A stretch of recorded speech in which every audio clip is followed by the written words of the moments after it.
So very well. Today we continue with public finance, but from next week, one class, the Saturday class will be using it for public finance, the Sunday class for taxation. Then as soon as we are through with public finance, then you combine both classes for taxation. So today, the topic is establishment of public funds in the public sector. Establishment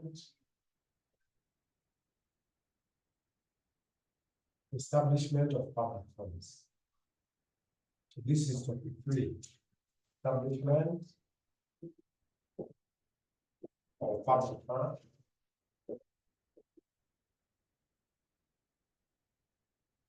in the public sector.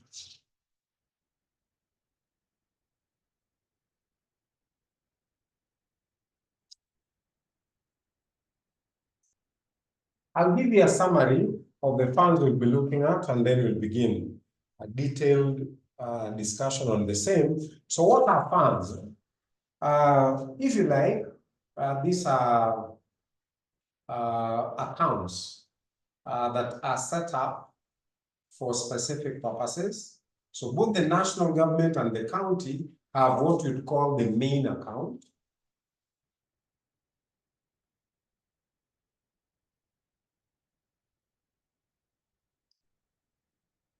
So for both of them, they have a main account. Like for the national government, it's called the consolidated fund.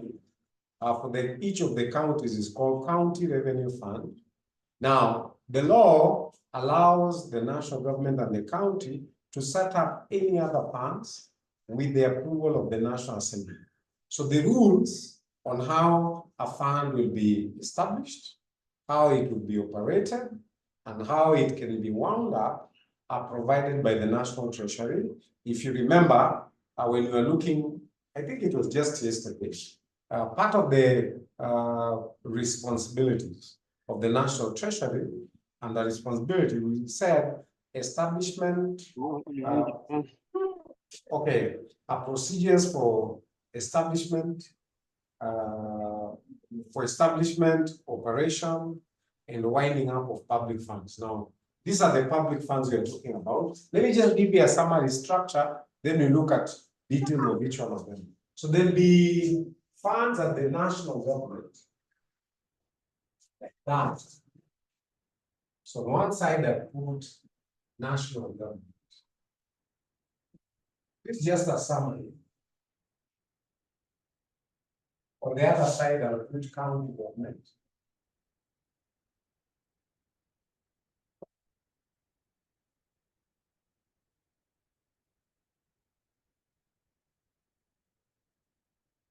Like that. So what funds? The main fund at the national government will be looking at is called consolidated.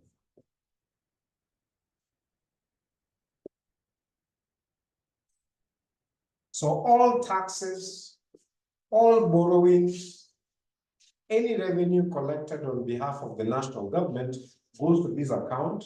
This account is kept at the central bank.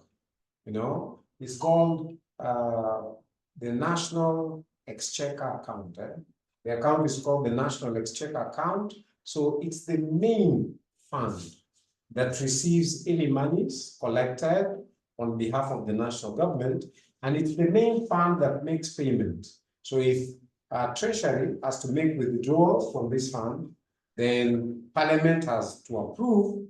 That approval is called an appropriation. An appropriation bill has to be passed from Parliament together with an approval from the Controller of Budget.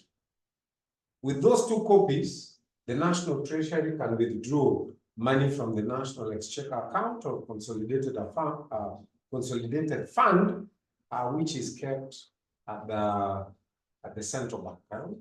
So I'm just giving you a sketch, then we'll look at the details for each. Now, there's a mirror image for that. Remember from the word go, we said the counties will do exactly what the national government is doing because The Constitution under Article 6, which we discussed earlier, and Article 189, you can go back and review them, require that each level of government be independent or have autonomy.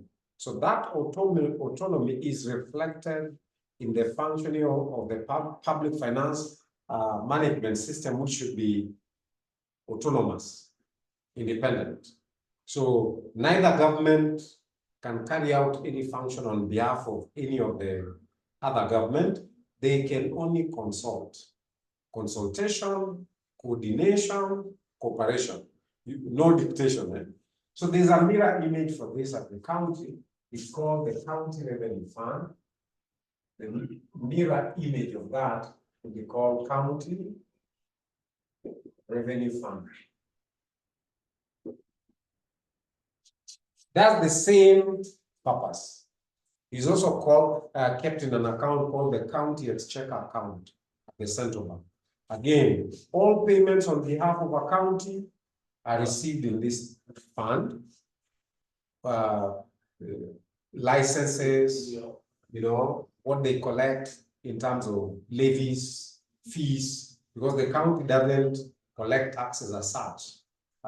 Apart from probably a few licenses, levies, you know,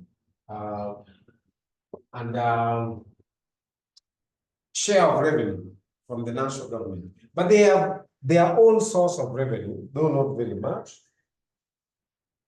They have their own source of revenue. So County Revenue Fund. Then at the national government, there is another fund called contingency.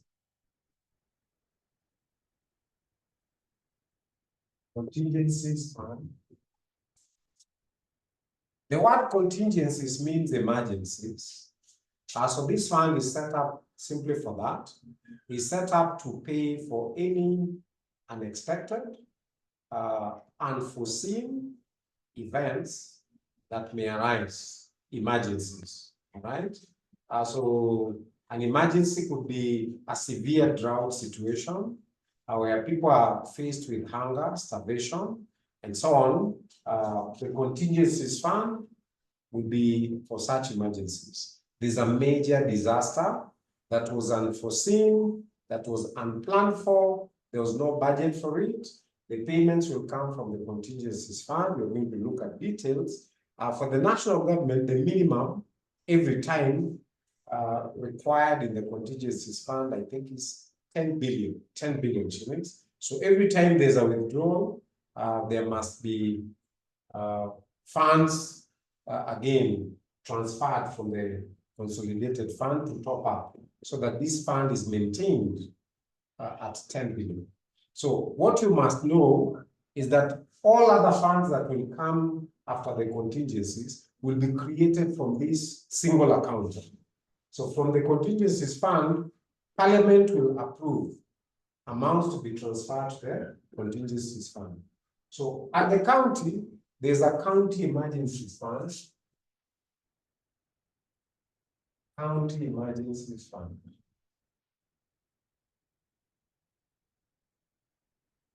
Again, you can see for the same purpose, you know, to take care of any emergencies unique to that county, disease,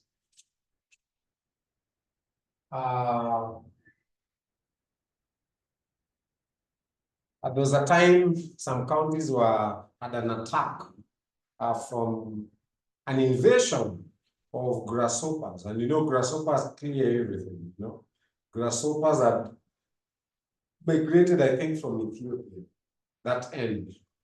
So emergencies like those, or a massive drought, people are starving, animals are dying. You know, sometimes that happens in our counties in arid and semi-arid regions. So it's taken care of by the emergency. Now, these are the main funds at the county. I'll be discussing these two in detail. But you must know the county is allowed by the law, Public Finance Management Act and the Constitution, to establish any additional funds, you know, as long as the county assembly has given its approval, and it's a matter that has been discussed, and the fund will be managed using the rules and procedures set by the National Treasury. The rules will be followed in establishment, in operation, and even in winding up. Should any other fund here be established, when it's wound up, the funds are transferred back to the county revenue fund. The same to the national government. Any other fund, the funds will be sent back to the consolidated fund. Okay, there's a fund called equalization fund.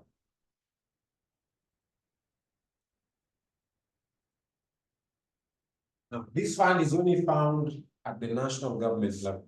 The Constitution requires that there's a principle we did here, a principle of public finance, which talks about equitable development. Equitable development for all regions of this country. And that's the purpose of this fund. Now, historically, we have regions that were marginalized in this country. Marginalized in the sense they are not at the same level as far as development is concerned. The Act talks about development as access to schools, access to roads, access to hospitals, access to any other infrastructure, power connections, and so on. So this fund, established by the national government, out of total revenue collected every year, the Constitution provides that 0.5% of revenue collected every year will be transferred to the equalization fund. Then we'll be looking at the details. There's a commission called Commission on Revenue Allocation. It will make proposals on how the equalization fund should be distributed to areas that are considered to be marginalized. The idea is this fund will continue supporting marginalized areas until such a time that they'll be at the same level in terms of development and facilities as other areas of this country. Now, this one does not have like a mirror image of the county. You don't have an equalization fund at the county, so this one is just a national government fund. That's a national government fund. There's no complement at the county. Then we have a judiciary fund.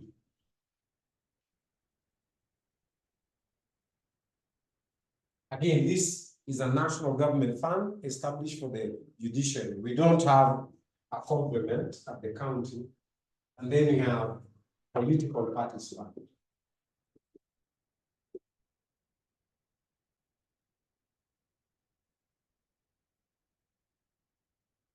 Again, we don't have a complement at the county. So the national government has more funds than this.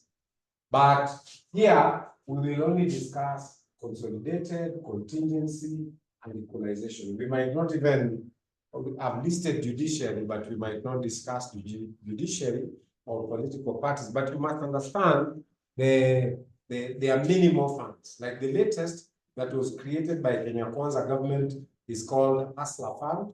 I'm sure you know about Hustler Fund. Hustler Fund is a national government fund, created from the consolidated fund.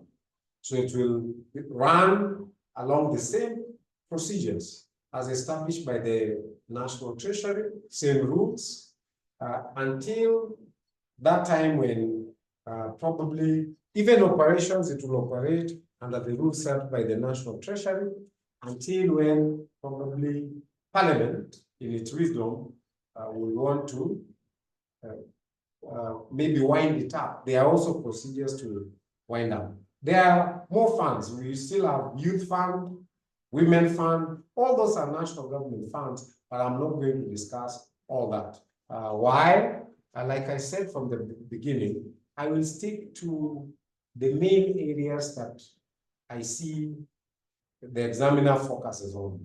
Like the exam will ask you about consolidated fund, contingency, equalization, most of the time. And for the counties, you'll be asked about county revenue fund and county emergencies fund. Very well. So, establishment of public funds in the public sector. Let's start with county revenue fund. We'll start with the funds at the county government level. Or let me put county government level, then we put county revenue fund. We'll start with county government level. Let's say county government. So at the county government level, we'll discuss only two funds. We'll start with the first one called County Revenue Fund. County Revenue Fund. County Revenue Fund. We call this CRF, County Revenue Fund. So let's start with County Revenue Fund.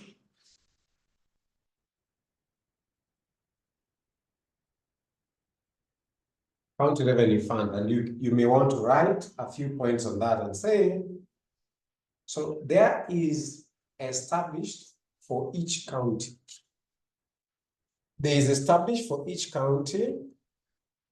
There is established for each county. There is established for each county. There is established for each county a county revenue fund. A county revenue fund. A county revenue fund in accordance with the Constitution. There is established for each county a county revenue fund in accordance with the Constitution.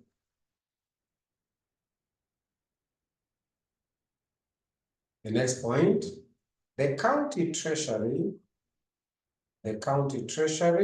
for each county government. The county treasury for each county government. The county treasury for each county government shall ensure that the county treasury for each county government shall ensure that all the money raised. The county treasury for each county government shall ensure that all the money raised, on behalf, all the money raised on behalf of the county government,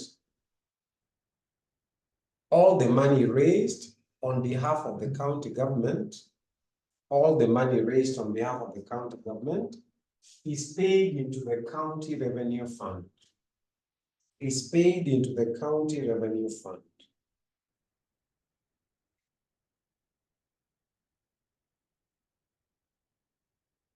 Next point, the county treasury shall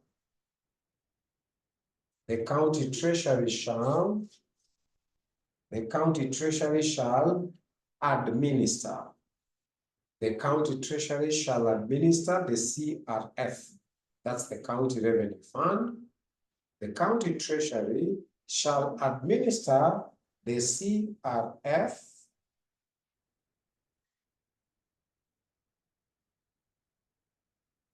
and ensure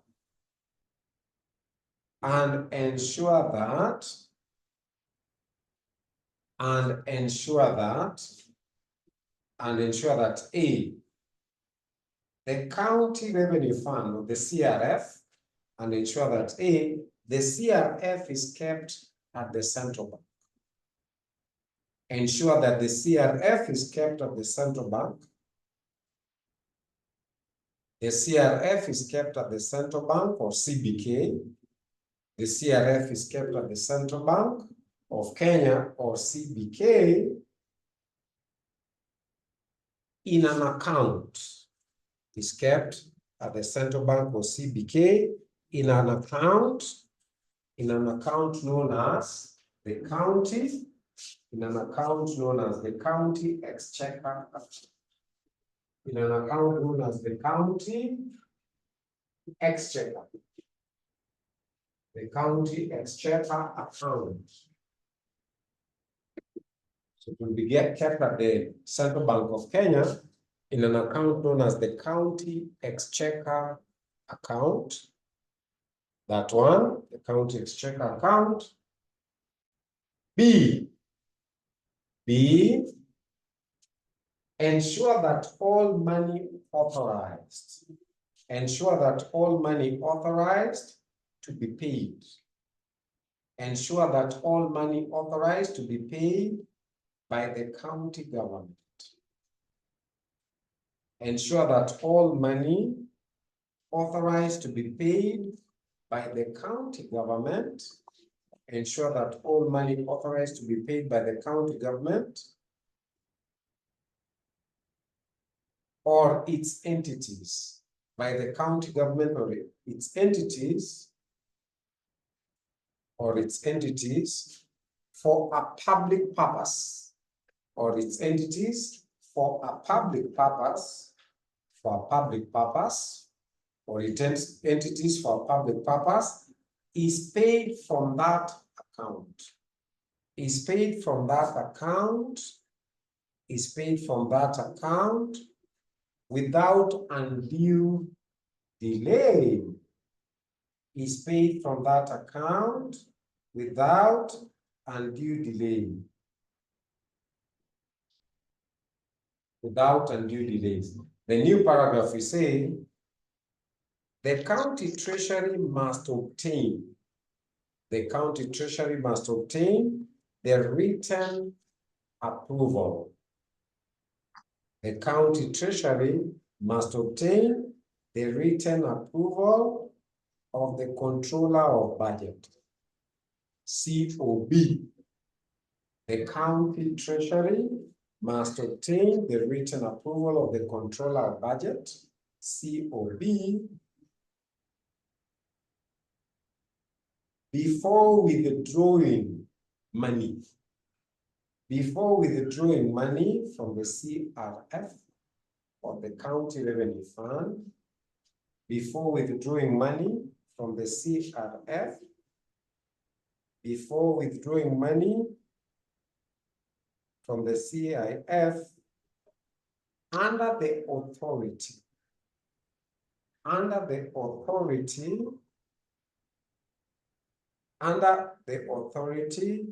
of an appropriation act. Under the authority of an appropriation act. Under the authority of an appropriation act passed by the county assembly. Under the authority of an appropriation act passed by the county assembly. So that's the first fund, public fund. We find it at each of the 47 counties. It's called the County Revenue Fund, or CRF. It is kept at the CBK, Central Bank of Kenya, in an account known as the County Exchequer account. So all payments in favor of the county will be put in that account, CRF. At the same time, the county treasurer will make sure that should the county need to pay for public services, saying for provision of education, there are schools that are under the county, supported by the county, provision of water, hospitals supported by the county, or even staff, for any payments. The county treasurer will make sure, first of all, they have the authority from the county assembly. That authority is called an appropriation bill. An appropriation bill is passed by the county assembly. Then they must get a written approval of the controller of budget to withdraw money without delay for payment of public services. So that's the County Revenue Fund. Do we have any questions? So all the 47 counties have a similar account called County Revenue Fund, and all of them keep that account at the Central Bank of Kenya in an account known as the County Exchequer account. Each county has its own account at the center. Then next we look at County Emergencies Fund. County Emergencies Fund.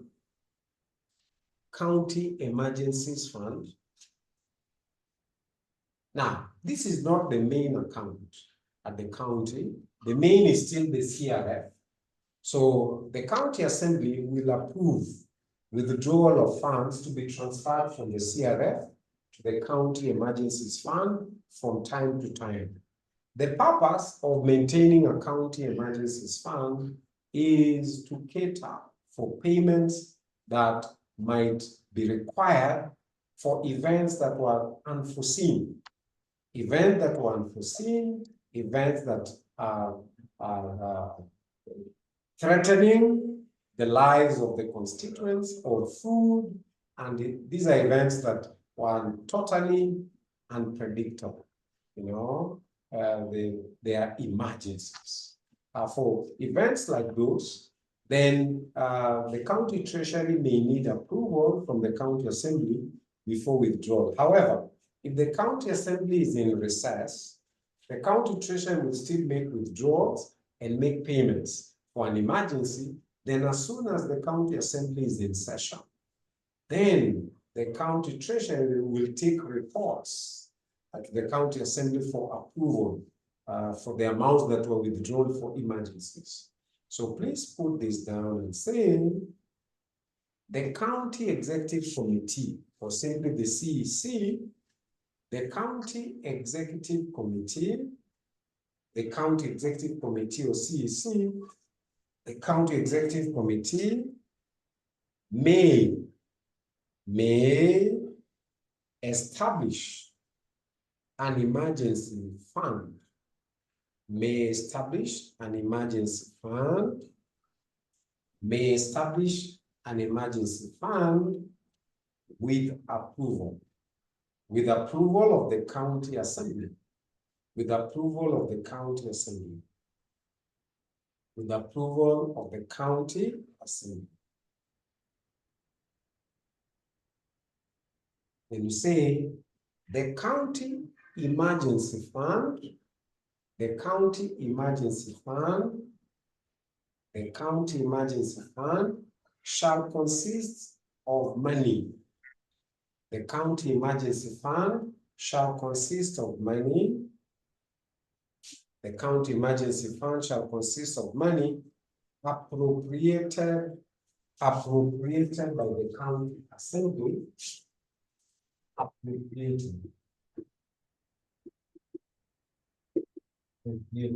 Appropriated means approved for withdrawal. So that's approval to withdraw money. Appropriated by the county assembly to the fund. Appropriated by the county assembly to the fund. Appropriated by the county assembly to the fund. Then you say the purpose of an emergency fund, the purpose of an emergency fund is to enable payments. The purpose of an emergency fund is to enable payments. The purpose of an emergency fund is to enable payments to be made, is to enable payments to be made in respect of a county. The purpose of an emergency fund is to enable payments to be made in respect of a county when an urgent and unforeseen need, when an urgent and unforeseen need for expenditure, when an urgent and unforeseen need for expenditure, when an urgent and unforeseen need for expenditure arises. When an urgent and unforeseen need for expenditure arises, for which there is no specific legislative authority. When an urgent and unforeseen need for expenditure arises, for which there is no specific legislative authority.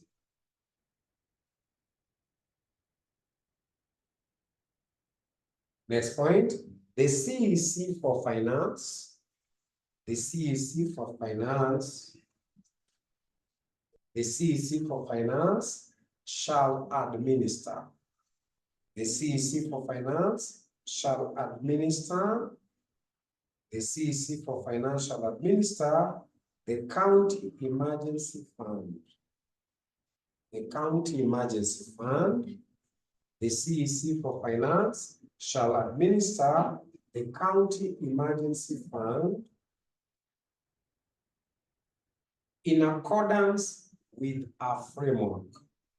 In accordance with a framework and criteria.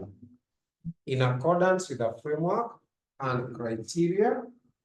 In accordance with the framework and criteria approved by the county assembly. In accordance with the framework and criteria approved by the county assembly.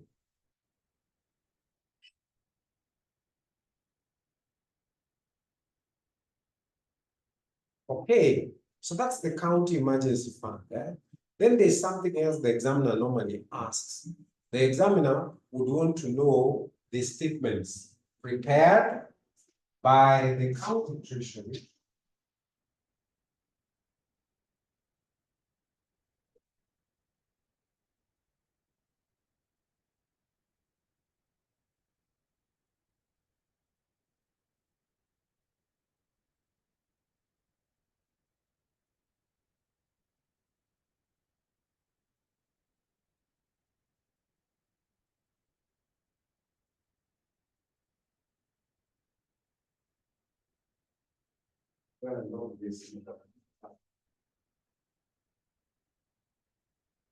So something else on the county emergency fund, there is usually accounts that are prepared for the emergency fund, and these accounts must be audited.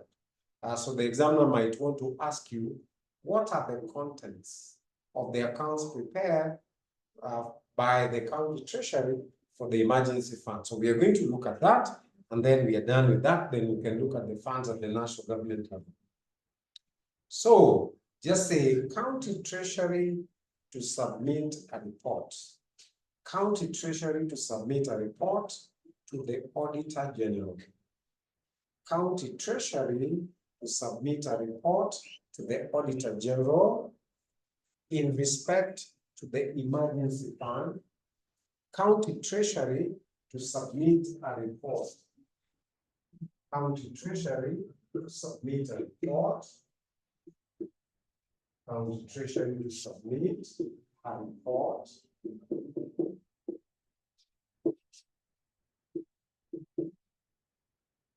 A report to submit a report to the auditor general.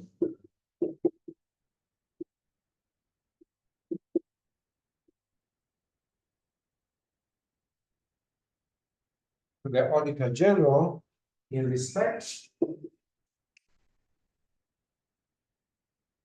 to emergency fund.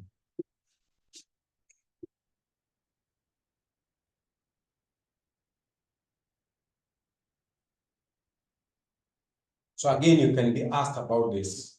They're very simple details, but it might surprise you probably as something complicated. It's not something complicated. So what probably the auditor would want to see in a report is the date when the withdrawal of money was made from the emergency fund, the date, the amount that was withdrawn, and then the purpose. Why was the amount withdrawn? Probably the details of the emergency, to see that the emergency is in line with the framework under which the emergency fund is supposed to be run, under the framework, and also to whom the payment was made. What were the agencies that were paid? So if it was food, which agencies were paid to deliver food to the citizens in case of fraud, in case of drought, in case of disease, which agencies participated and were given checks for payment? Such details are what will be required by the auditor every time there's any withdrawal that is made from the county emergency fund. So we say the county treasury shall not later.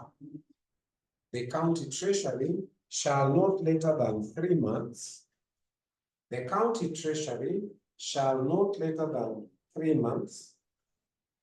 The county treasury shall not later than 3 months after the end of each financial year. The county treasury shall not later than 3 months after the end of each financial year. After the end of each financial year, prepare and submit to the Auditor General. Prepare and submit to the Auditor General. Prepare and submit to the Auditor General financial statements. Prepare and submit to the Auditor General financial statements. Financial statements to include. Financial statements to include. So these are the contents that the examiner might want you to state, to include A, the date and amount of each payment. The date and amount of each payment. The date and amount of each payment from the fund. The date and amount of each payment from the fund. B, the person to whom the payment was made. The person to whom the payment was made. The person to whom the payment was made. The person to whom the payment was made. The person, or the first one, okay, A, the date and amount. The date and amount of each payment. The date and amount of each payment from the fund. The date and amount of each payment from the fund. B, the person to whom the payment was made. The person to whom the payment was made. So B, the person to whom the payment was made. Then C, the purpose for which the payment was made. The purpose for which the payment was made. The purpose for which the payment was made. The purpose for which the payment was made. Then D, whether the person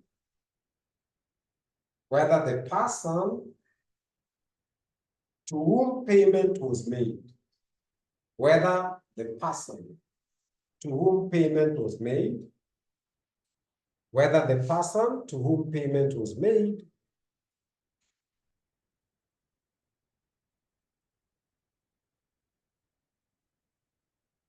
whether the person to whom payment was made had spent the money, spent the money for the stated purpose, spent the money for the stated purpose, spent the money for the stated purpose,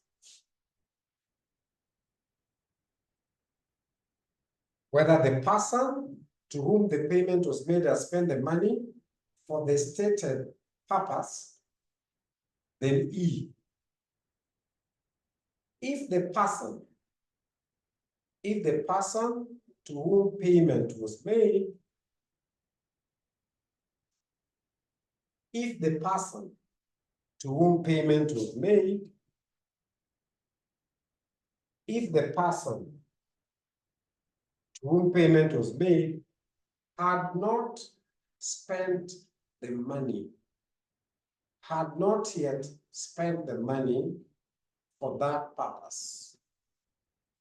If the person to whom payment was made had not yet spent the money for that purpose, had not yet spent the money for that purpose, comma, a statement specifying the reasons. A statement specifying the reasons. A statement specifying the reasons for not having done so. A statement specifying the reasons for not having done so. A statement specifying the reasons for not having done so. And finally, F. A statement indicating how. A statement indicating how the payment.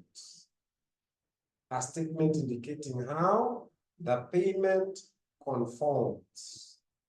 A statement indicating how the payment conforms to the set guidelines. A statement indicating how the payment conforms to the set guidelines. So that is county emergency fund. So those are the funds defined in each of the 47 counties. But I'll be quick to add that the Constitution and also the Public Finance Management Act has allowed the county to establish any other fund apart from these two, provided it has been discussed in the county assembly and approved. And the establishment, the operation, and winding up shall be in accordance with the guidelines provided by the National Treasury. Now we turn to funds established at the national government. So you put us a heading, national government. National government. Public funds.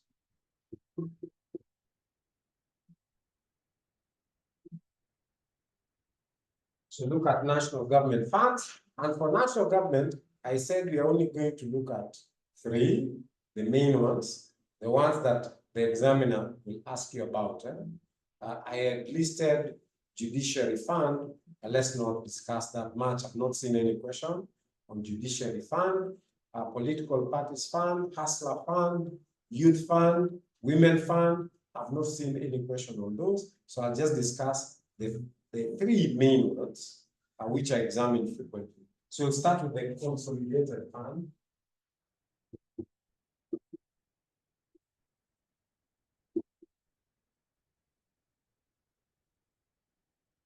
The consolidated fund. Now, this is the main fund of the national government.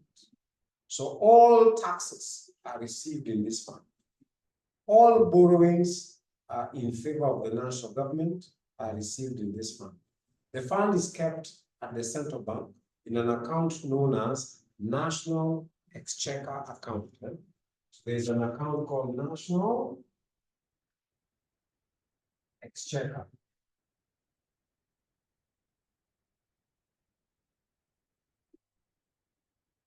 So this fund is managed by the National Treasury, but any withdrawal of money must be approved by the National Assembly. The National Assembly will pass an authority to withdraw called an appropriation bill.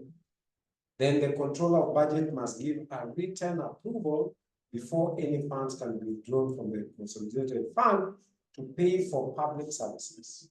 So salaries of the president, the deputy, constitutional offices like the CJ, other constitutional offices are paid from the consolidated fund, including CSS, and so on. So we look at the consolidated fund. So you can say there is established a consolidated fund. There is established a consolidated fund at the national government. there is established a consolidated fund at the national government.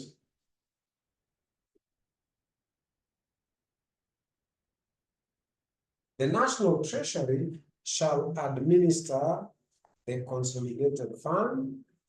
The National Treasury shall administer the consolidated fund. The National Treasury shall administer the consolidated fund.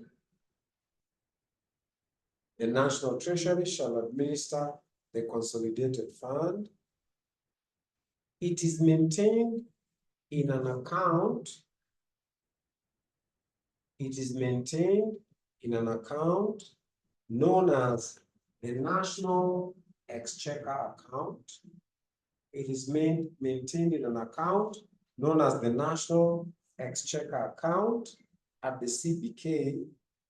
It is maintained in an account known as the National Exchequer account at the CBK.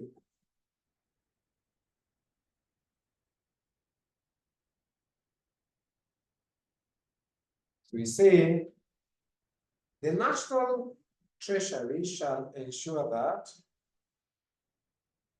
the National Treasury shall ensure that A, the National Treasury shall ensure that A,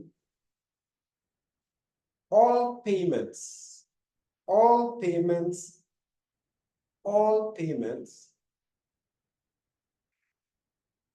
behalf of the national government, all payments on behalf of the national government,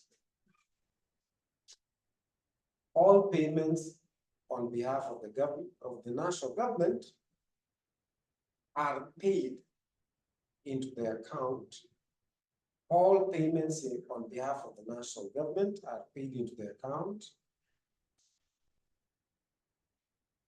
And B, all amounts payable for public services, all amounts payable for public services, all amounts payable for public services are paid from the account without delay. Are paid from the account without delay. Are paid from the account without delay.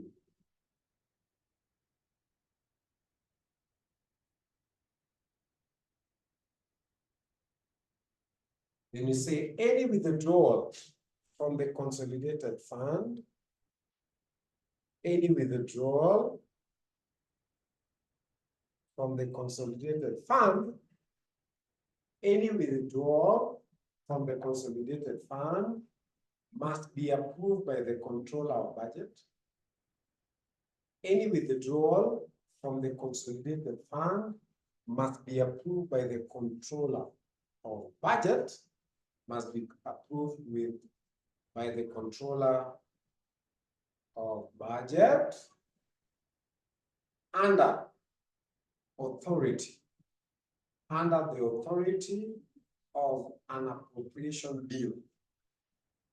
Under the authority of an appropriation bill, under the authority of an appropriation bill that is passed by Parliament. Under the authority of an appropriation bill that is passed by Parliament. Under the authority of an appropriation bill that is passed by Parliament. Then you say, at the beginning of every quarter, that means every 3 months, at the beginning of every quarter,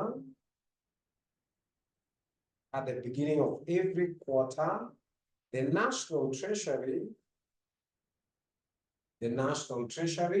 shall disburse. At the beginning of every quarter, the National Treasury shall disburse. The National Treasury shall disburse monies. The National Treasury shall disburse monies. The county governments The National Treasury shall disburse monies to county governments. Shall disburse monies to county governments from the consolidated fund. From the consolidated fund. From the consolidated fund. If you look at your past papers, you're going to see questions about the consolidated fund. That's why I said I'm only going to discuss public funds which are frequently examined, not all of them. The others I'll just mention in passing. So any question on the consolidated fund? Anyone? Any question? Then next we look at contingencies fund. Andrew is asking, what were these? These are public funds. Establishment of public funds.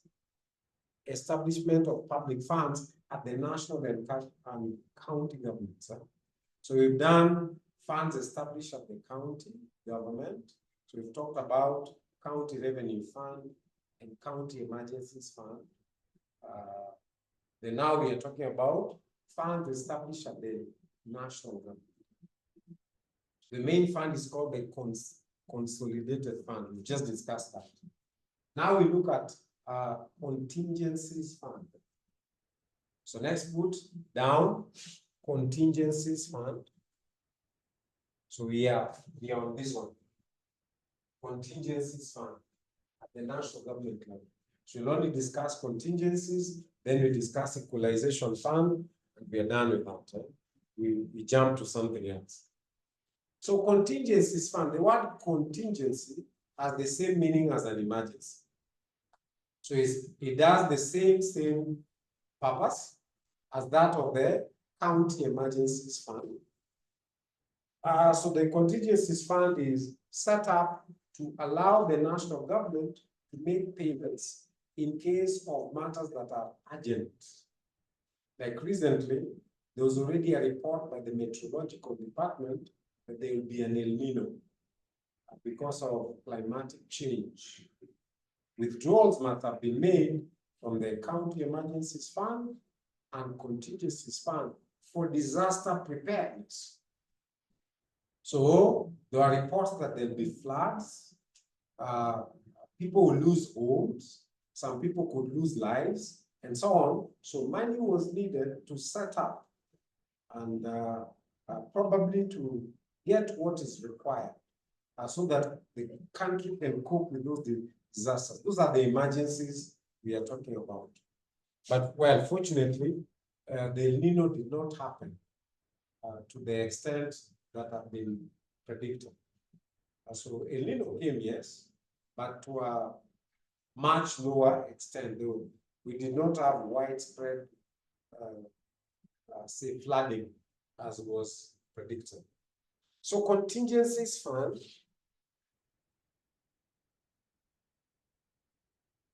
so you say that contingencies fund shall consist of monies. The contingencies fund shall consist of monies. The contingencies fund shall consist of monies appropriated,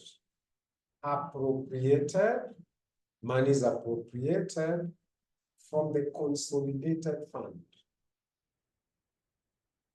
Appropriated from the consolidated fund by the National Assembly. So monies will be appropriated from the consolidated fund into the contingencies fund by the National Assembly.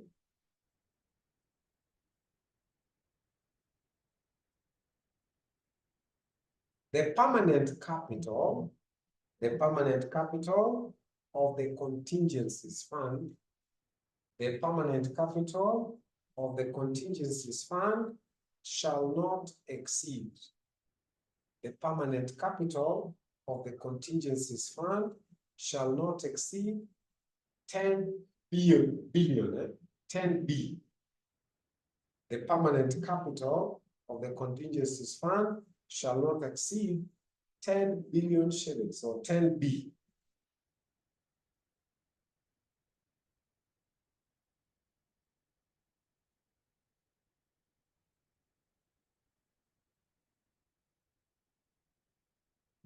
Then you say the purpose of the contingencies fund.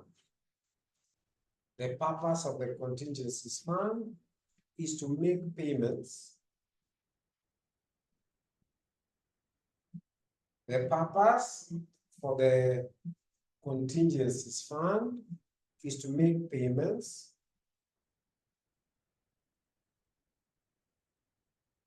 in case an urgent and unforeseen need for expenditure, in case an urgent and unforeseen need for expenditure, in case an urgent and unforeseen need for expenditure arises, in case an urgent and unforeseen need for expenditure arises, for which there is no specific legislative authority. For which there is no specific legislative authority. For which there is no specific legislative authority.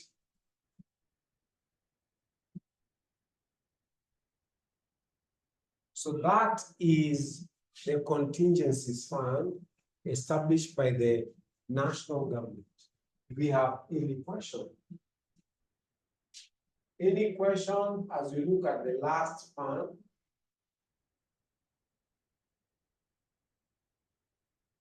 Any question? I said I'll just look at the main ones. So now we look at the equalization fund. Equalization fund.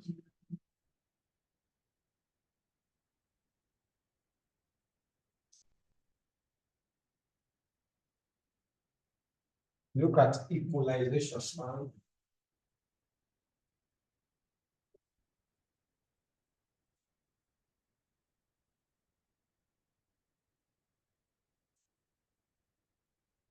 So this fund is very, very important, established under the Constitution of Kenya, 2013. The purpose of this fund is to achieve the objective of the principle of equalization. So the Constitution requires that this country shall have equal development of all regions of the country. So that brings the purpose of equalization fund, that some areas, it may not be a whole county, but it could be a particular area. It is based on recommendation of the Commission on Revenue Education, or CRA, that an area can be picked or can be distinguished as marginalized. These days, they don't take the whole county, they take a region, you know.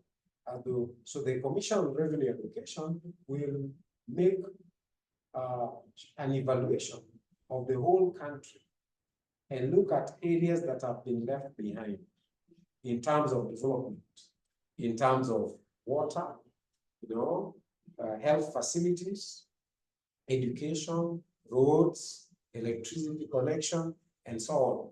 Then those areas identified will benefit from this fund. This fund receives monies from revenue collected by the national government the whole year. The Constitution says 0.5%, just a half, 0.5% of the total revenue collected by the national government every year is transferred to the equalization fund. Then, based on the recommendations of the Commission on Revenue Education, funds will be allocated to certain regions of this country directly. And the purpose will be very specific. So the purpose will be to enable those regions get schools, get water, get electricity connection, get roads, so that they can enjoy a level of development the same as that enjoyed, you know, to the extent that is enjoyed by other areas of this country. So equalization fund will continue assisting those marginalized areas until they reach a level that they can enjoy the same, the same level of development as other, to the extent enjoyed by other regions. So equalization fund. So there is established an equalization fund. There is established an equalization fund into which shall be paid. There is established an equalization fund into which shall be paid 1/2%. So 1/2%. 1/2% of all the revenue collected. 1/2% of all the revenue collected by the national government each year. 1/2% of all the revenue collected by the national government each year. Each year, calculated on the basis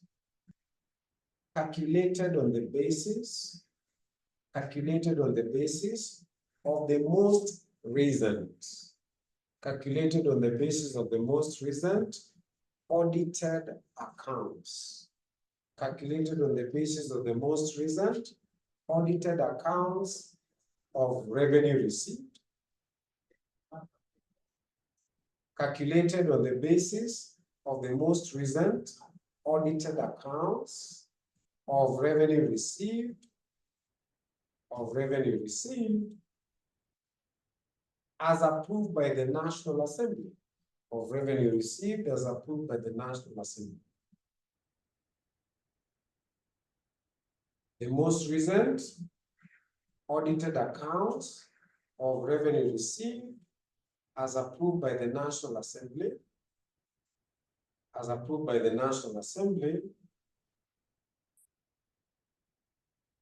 The national government shall use the equalization fund. The national government shall use the equalization fund. The national government shall use the equalization fund only to provide basic services. The national government shall use the equalization fund only to provide basic services. Including water. Only to provide basic services, including water, roads, health facilities, and electricity. Health facilities and electricity to marginalized areas. Health facilities and electricity to marginalized areas.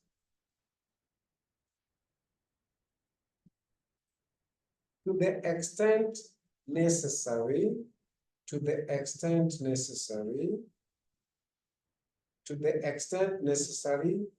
bring the quality of those services.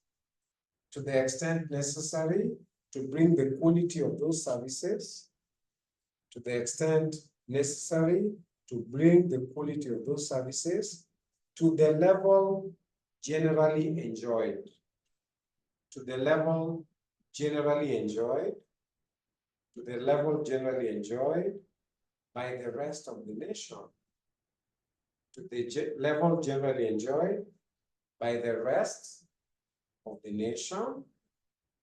To the level generally enjoyed by the rest of the nation, as far as possible. As far as possible. So to enable, say, the allocation of funds from the equalization fund, Commission on Revenue Allocation will have to make recommendations and Parliament will have to give approval before monies are withdrawn from the equalization fund. So new paragraph, you say, the national government may use the equalization fund. The national government may use the equalization fund.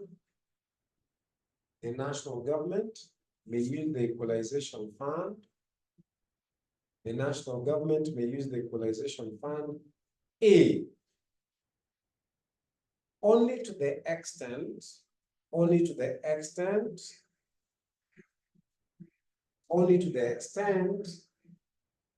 approved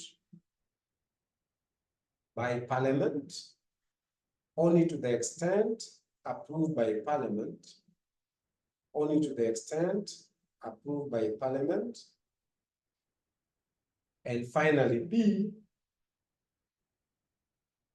either directly or indirectly, either directly or indirectly, either directly or indirectly, either directly or indirectly, through conditional grants, to counties, either directly or indirectly through conditional grants to counties in which marginalized communities exist, to counties in which marginalized communities exist, to counties in which marginalized communities exist. So those are the public funds at the national and county government. If there's any question you want to ask, you're free to do that. Because now we turn to something else. We turn to the process of sharing revenue.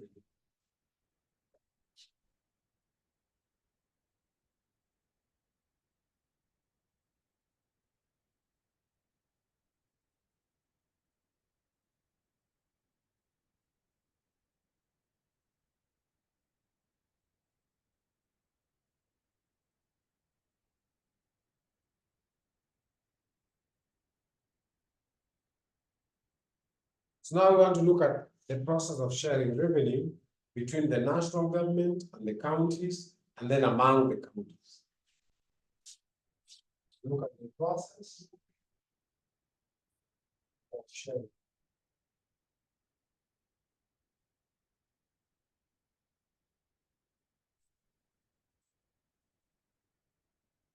So the revenue to be shared will be the revenue generated by the national government. The Constitution has only given the national government the authority to collect taxes. So all taxes are collected by the national government. So it is the revenue collected by the national government that will be shared. So the process of sharing revenue will be say guided by A, the Constitution,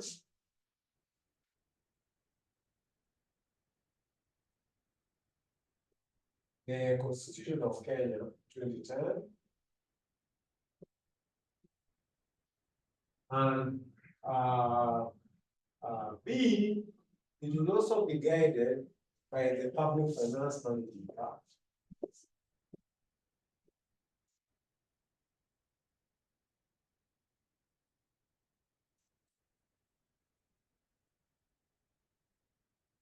So there are provisions we are going to look at on how revenue is shared. No? So in this discussion, we'll be looking at also the Commission on Revenue Education,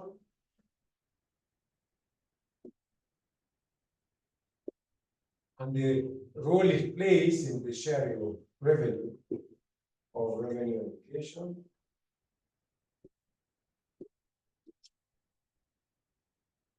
This we call the CRA. We'll also be looking at intergovernmental.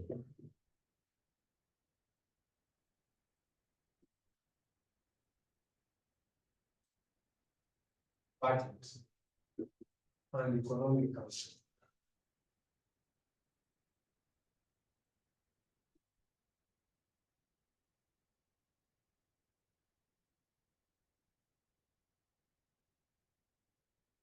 So those two bodies will be very, very important in the process of sharing revenue. So process of sharing revenue. So just say the process of sharing revenue,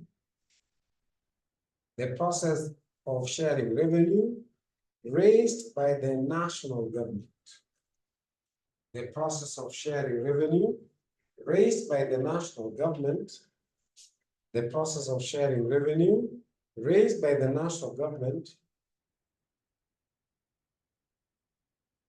The process of sharing revenue raised by the national government, then you put a colon A. Raised by the national government, A, between the national and county governments. Between the national and county governments. Between the national and county governments. Between the national and county governments, and B. So A is between the national and county governments, and B among the county governments. Among the county governments, the new paragraphs we say shall be in accordance with the Constitution and the PFM Act. Shall be in accordance with the Constitution and the PFM Act, Public Finance Management Act. Shall be in accordance with the Constitution and the PFM Act.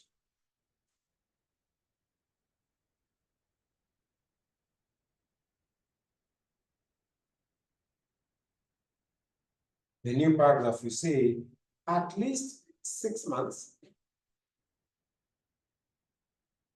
So shall be in accordance with the Constitution and the Public Finance Management Act. The process of sharing revenue raised by the national government between between the national and county governments, and B, among the county governments, it will say shall be in accordance with the Constitution and the Public Finance Management Act, or the PFM Act. Then you continue and say at least 6 months, at least 6 months before, at least 6 months before the beginning, at least 6 months before the beginning of the financial year, at least 6 months before the beginning of the financial year, at least 6 months before the beginning of the financial year, the commission, it should be the Commission on Revenue Allocation. The Commission on Revenue Allocation, or CRA, at least 6 months before the beginning of the financial year, the Commission on Revenue Allocation, CRA,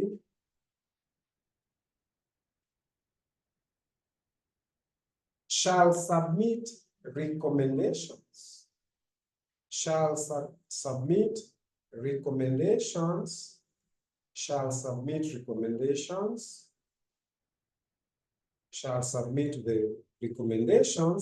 regarding,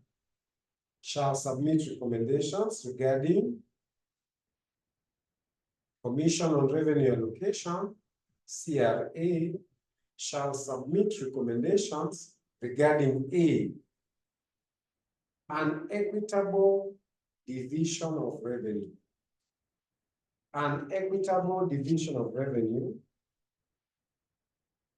An equitable division of revenue raised nationally. an equitable division of revenue raised nationally, an equitable division of revenue raised nationally between the national and county, between the national and county governments, an equitable division of revenue raised nationally between the national and county governments, and B, the determination of each county's equitable share. The determination of each county's equitable share, the determination of each county's equitable share, the determination of each county's equitable share in the total county share, in the total county share of revenue.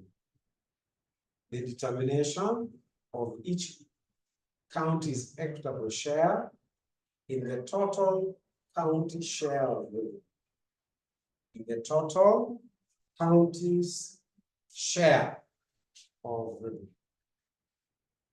So we are saying this commission is very important. It's called Commission on Revenue Allocation.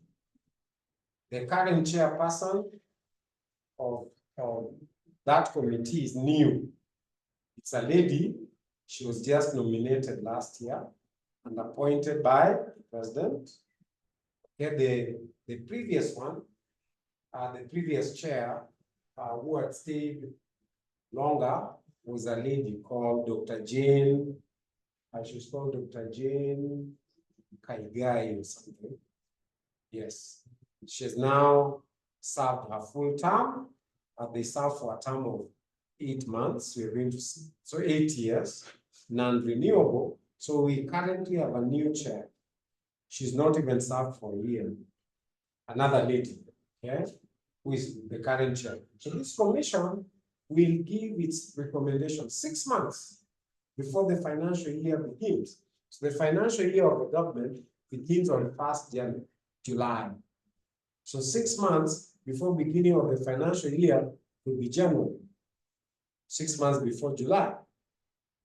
CRA has a duty to give its recommendations, on sharing of revenue that is already raised nationally by the national government, share of revenue between the national government and the counties. That is division of revenue. Then B, equitable share of revenue among the counties. Each county's share out of the total share. The commission must give those recommendations because they'll be required in preparing 2 bills which we want to look at. So the 2 bills we want to look at are called next heading. We say division of revenue bill, division of revenue bill, and county application of revenue bill.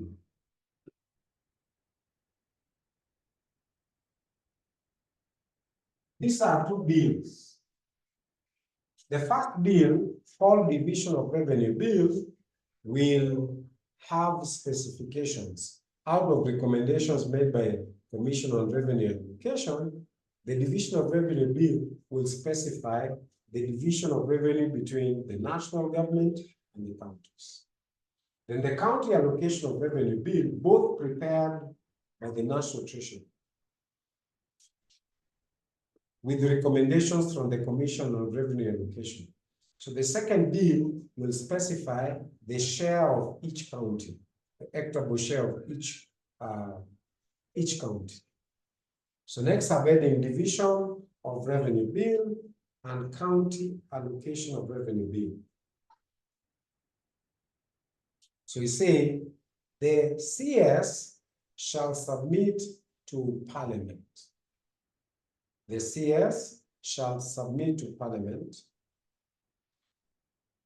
The CS shall submit to Parliament a division of revenue bill, a division of revenue bill, a division of revenue bill, and a county allocation of revenue bill, a division of revenue bill, and a county allocation of revenue bill prepared by the National Treasury. Prepared by the National Treasury. Prepared by the National Treasury.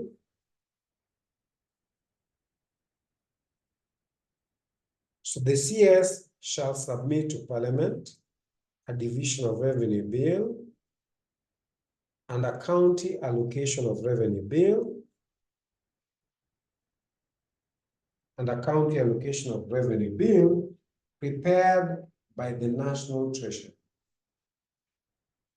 Then you say, the division of revenue bill shall specify, the division of revenue bill shall specify the share.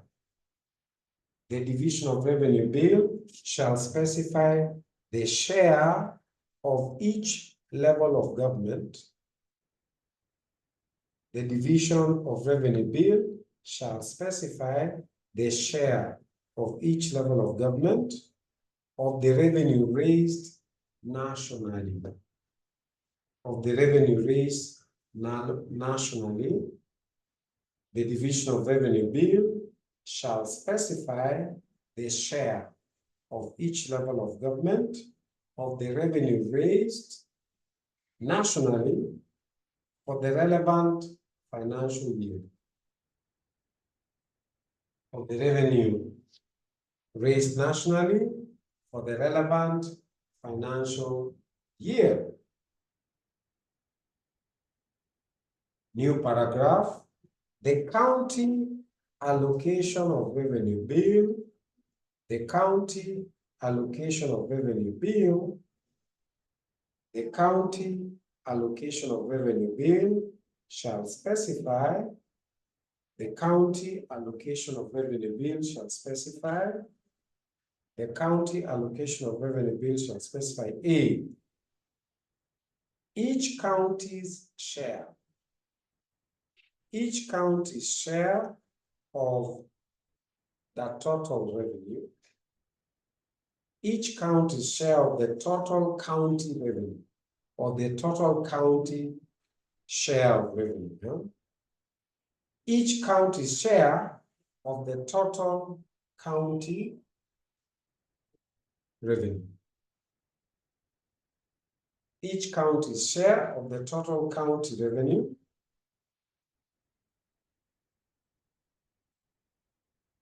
And B, any other allocations to the counties, any other allocations to the counties from the national government's share, any other allocations to the counties from the national government's share, any other allocations to the counties from the national government's share of that revenue, from the national government's share of that revenue, and any conditions on which those allocations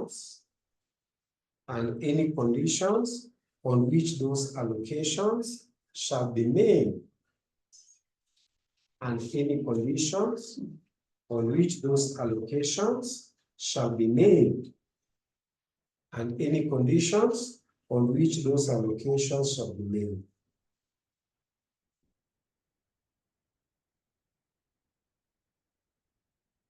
Now, there is something else that the National Treasury will be required to submit together with these two bills. The Division of Revenue Bill and the County Allocation of Revenue Bill.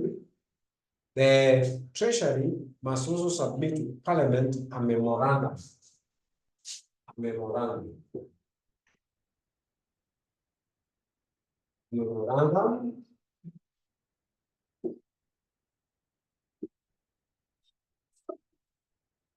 The examiner may want to know what are the contents of the memorandum submitted by the National Treasury when submitting the Division of Revenue Bill and County Allocation of Revenue Bill. So there'll be a memorandum also submitted to Parliament in which the Treasury will explain a number of things.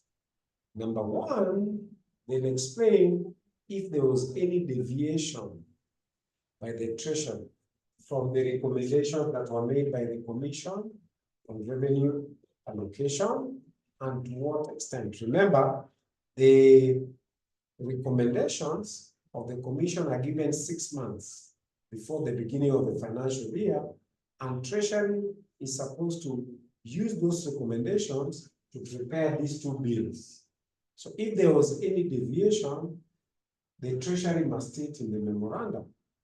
Something else the Treasury must state in the memorandum if they deviated from recommendations of this other body, Intergovernmental Budget and Economic Council, which is chaired by the Deputy President. We'll be discussing IBEC shortly. IBEC is short for Intergovernmental Budget and Economic Council. They also make recommendations. So to what extent there was any deviation, again, that must be stated. Something else Treasury must state is what were the assumptions they made in making the share. Like if they said counties should take 35% of the revenue, what assumptions were made? You know? Then something else, there's an article in the Constitution that explains what should be equitable, what should be fair. For example, it's article, I think article 143 of the Constitution. It has provisions on how you can achieve equity. For example, it provides, but first, before you make assumptions for the share of revenue, think about the national interest. What is the national good? That should come first. Like now, this year, 2024, I think the national good, before you share the revenue, think about the Eurobond that is supposed to be repaid by June. So as you decide on how much to share for the national government and for the counties, the national interest is this debt is costing us sleepless nights. Think about that first. Even before we decide how much to give to the counties and how much to the national government, the national interest requires, think about this debt. How will it be repaid?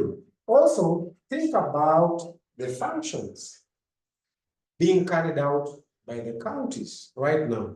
Health has been devolved. Devolved means health has been taken away from national government to the counties. But the national government is still keeping the money. They're still negotiating. Because as soon as you devolve a function, then even the funds should be devolved. Part of education has been devolved. Agriculture has been devolved to the counties, and many, many other functions. So it is important that these functions or roles of the counties should be thought about. Even as you share revenue, you ask yourself, will this amount be sufficient for the counties to carry out their mandate? Now that health is devolved, education is devolved, agriculture is devolved, some roads also have been devolved.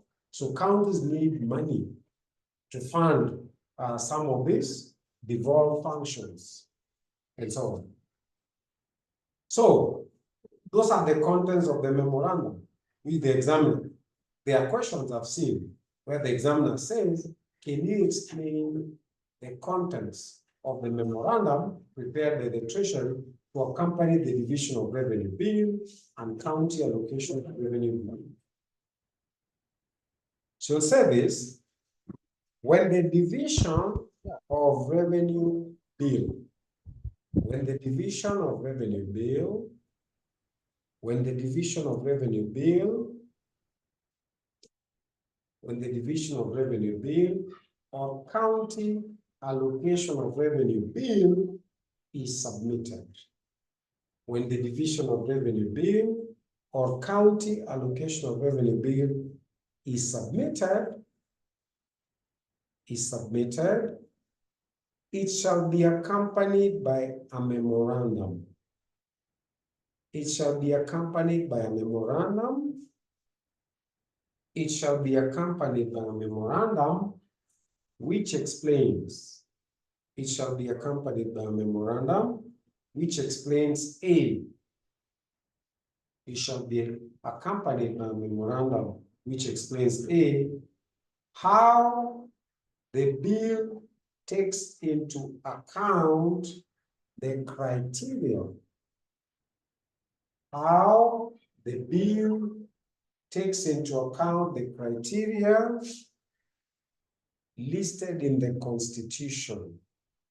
How the bill takes into account the criteria listed in the Constitution. The criteria is listed in the Constitution on equitable sharing of revenue. The criteria listed in the Constitution on equitable sharing of revenue. B, the extent of the deviation. The extent of the deviation from the recommendations. The extent of the deviation from the recommendations of the Commission on Revenue Allocation.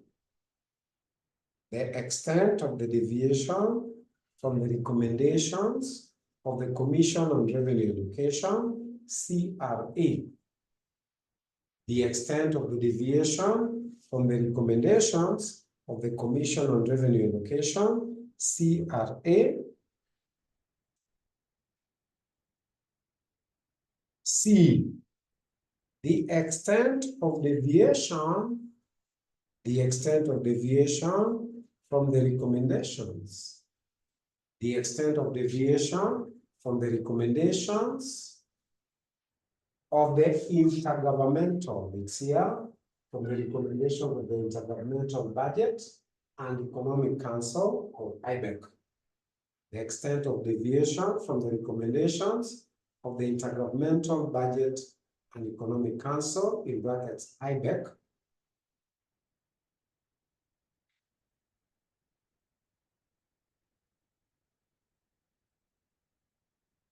And finally, B, any assumptions and formula. Any assumptions and formula used. Any assumptions and formula used in arriving at the respective shares. Any assumptions and formula used in arriving at the respective shares. Any assumptions and formula used in arriving at the respective shares. Okay. Now we need to discuss these two bodies, which you've already mentioned: Commission on Revenue Allocation and Intergovernmental Budget and Economic Council. And then we are done with the process of sharing revenue.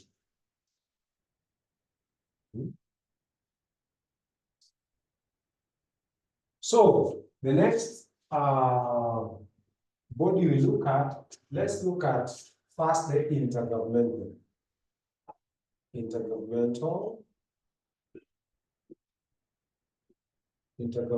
budget. Intergovernmental Budget and Economic Council.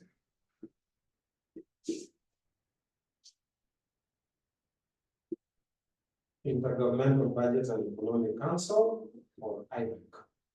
Let's first talk about this. Intergovernmental Budget and Economic Council. So we've been mentioning this forum.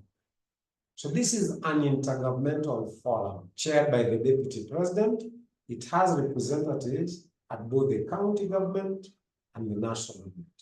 Representatives from the national government will include the CS for the National Treasury, the Deputy President, a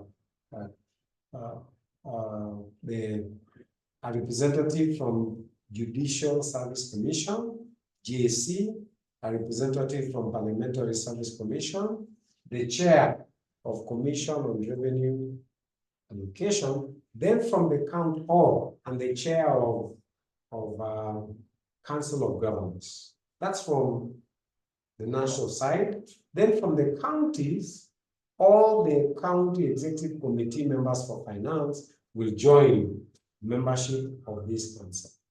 So the council has many responsibilities, so it will discuss any matters relating to the county, any matters relating to the national government.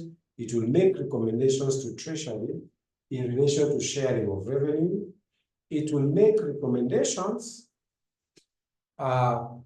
regarding how much money should be shared by counties on the basis of what is available in the consolidated fund. We talked about national government funds a few minutes ago. So depending on the monies available in the consolidated fund, then Intergovernmental Budget and Economic Council will make recommendations, on say how money should be disbursed to the counties and so on. So look at this important body. So we say there is established a council. There is established a council known as the the Intergovernmental Budget and Economic Council, or IBEC. There is established a council known as IBEC, comprising of, so who are the members? Comprising of, number one, the Deputy President, who shall be the chairperson, the Deputy President, who shall be the chairperson, the Deputy President, who shall be the chairperson, the Deputy President, who shall be the chairperson. Number two, the CS of the National Treasury, the CS of the National Treasury, the CS for the National Treasury, the CS for the National Treasury. Number three, a representative of the Parliamentary Service Commission, PSC, a representative of the Parliamentary Service Commission, PSC, a representative of the Parliamentary Service Commission, PSC. Number four, a representative of the Judicial Service Commission, a representative of the Judicial Service Commission, JSC, a representative of the Judicial Service Commission, JSC, a representative of the Judicial Service Commission, JSC, and five, the chairperson of the Commission on Revenue Allocation, the chairperson of the Commission on Revenue Allocation, CRA, the chairperson of the Commission on Revenue Allocation, CRA,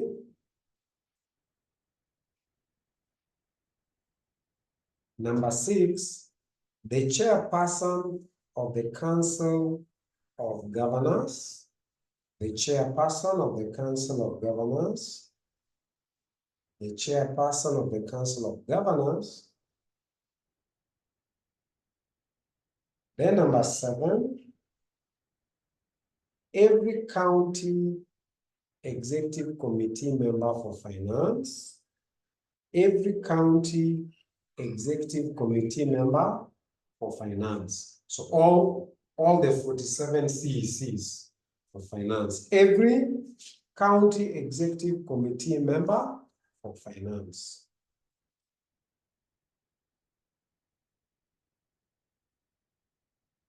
Then you say the purpose of IBEC, this council, the purpose of IBEC is to provide a forum. The purpose of IBEC is to provide a forum for consultation. The purpose of IBEC is to provide a forum for consultation and cooperation. The purpose of IBEC is to provide a forum for consultation and cooperation between the national government and county governments. The purpose of IBEC is to provide a forum for consultation and cooperation between the national government and county governments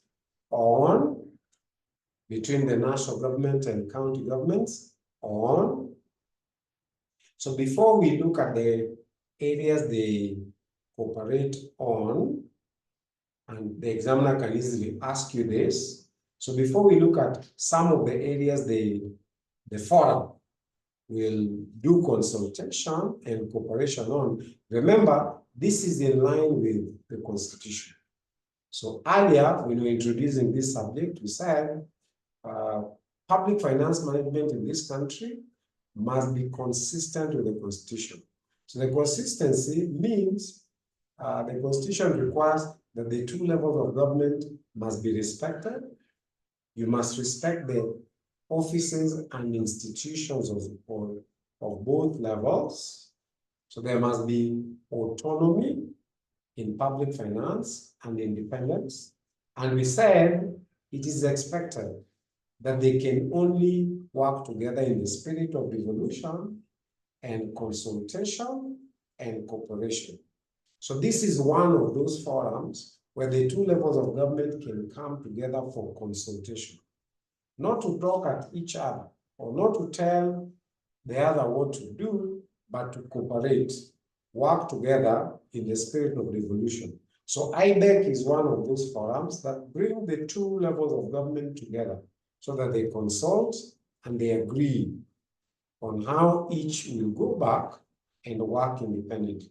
So in case they have any contentious issues or differences, they can meet together in this forum and try and work out through consultation and cooperation. So the areas include A, the contents of the BPS. We did the BPS yesterday. It means budget policy statement. The contents of the BPS. The contents of the BPS, comma, the BROP. BROP is budget review and outlook paper. So the contents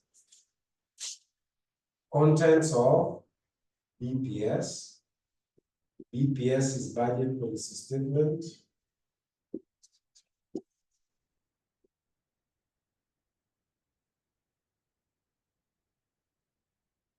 And contents of BROP, that's budget review and outlook paper.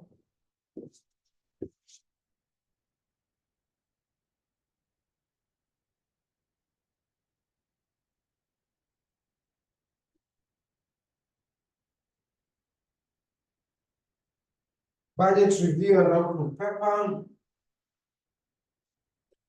And the other document is medium-term debt strategy. This is medium-term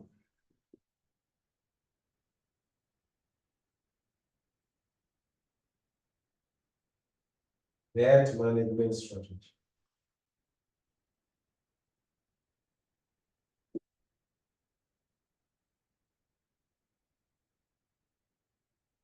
Excuse Mwalimu. Mwalimu, Yes. the body is not visible. Would you bend down the camera? But I've been talking and writing at the same time. So if the board is not visible, you get it from what I say verbally. Yeah? So we've said, the first point of consultation in this body, in IBEC, is the BPS. So we discussed about BPS yesterday, if you remember. BPS is the budget policy statement. So the budget policy statement, just to review, we said yesterday, is prepared by the National Treasury by the 15th of February of each year. And we said the budget policy statement will contain strategic priorities and policy goals and financial objectives that will guide both the national government and even the counties in the process of budgeting. And we also said the budget policy statement will contain, for example, the states like an evaluation of the state of the economy currently, right? So the BPS, in the BPS, the Treasury will give an evaluation of the state of the economy. So what is the state of the economy? For example, I gave examples like they can say the economy is, there's a slowdown. This is because of global fuel prices, or it could be because of drought experienced, or because of inflation. They'll give an economic outlook. Then they also give a financial outlook of revenues. So what do we expect in terms of revenue collection this year, in the next couple of months, in terms of expenditure of the government, in terms of borrowings, okay? So these contents, we also said in the BPS, they'll have fiscal responsibility principles, okay? Fiscal responsibility principles, we said, are guidelines for preparing any budget, which include, of course, like minimum of 30% to be allocated for development and not recurrent expenditure, okay? Level of debt be kept at the sustainable level. So the BPS will have all those contents. So those matters will be for discussion in this forum. So these guys will put their heads together and they'll get input from the CECs, from the counties. Remember, the counties are supposed to go back and prepare their own county fiscal strategy paper, which is aligned with the financial objectives and priorities of the national government. So if you have to align, then when they discuss in this forum, they'll be in a better position to align their financial objectives to those that have been probably that are being say targeted by the national government. Then there was this document called budget review and outlook paper, which we also discussed yesterday, that come around September, then will be a review. There'll be a review of the previous year's budget, whether the financial objectives of the previous year were met, a review and an update. So the BPS is done by 15th of February. So by 30th of September, the budget review can give an update. Do you have an update on the financials? Do you have an update on revenue? Do you have an update on general economic environment? What can be reported as an update? Then the key matter of debt, the key matter of borrowing and debt, we said the National Treasury will prepare a medium-term debt management strategy paper, which will have, among other things, the total stock of debt. How much do we owe? Nobody knows for sure. Like yesterday, I read two different documents. One was saying our national debt has hit 10.5 trillion, which is like 70% of our gross domestic product. I read another one previously, which said we have reached 11 trillion. So the medium-term debt strategy, Treasury explains to Parliament our total stock of debt, strategies to manage this debt, and gives proposals to the national government on areas of further borrowing, if borrowing is required. So since our backs is on the wall, and we're already in the pit, as it were, if we still needed to borrow, what can we do? Treasury will advise, do we need to borrow in the domestic market? Because the European market is very expensive. That refers to Euro bonds and so on. Or do we need to go back to IMF and the World Bank and so on? So that's medium-term debt strategy. So you can see IBEC is a very key institution. So they'll sit and discuss, they'll have, the budget policy statement, BPS, they'll have the budget review and outlook paper, and they have power to make recommendations. And they have power to make recommendations to the National Treasury. In any case, the CS of the National Treasury is also a member of IBEC. So they can make recommendations on matters dealing with national debt, matters that are in revenue forecasts, expenditure forecasts, so disbursements to counties, they can make recommendations. Then B, matters relating to budgeting. Matters relating to budgeting, the economy, matters relating to budgeting, the economy and financial management, matters relating to budgeting, the economy and financial management,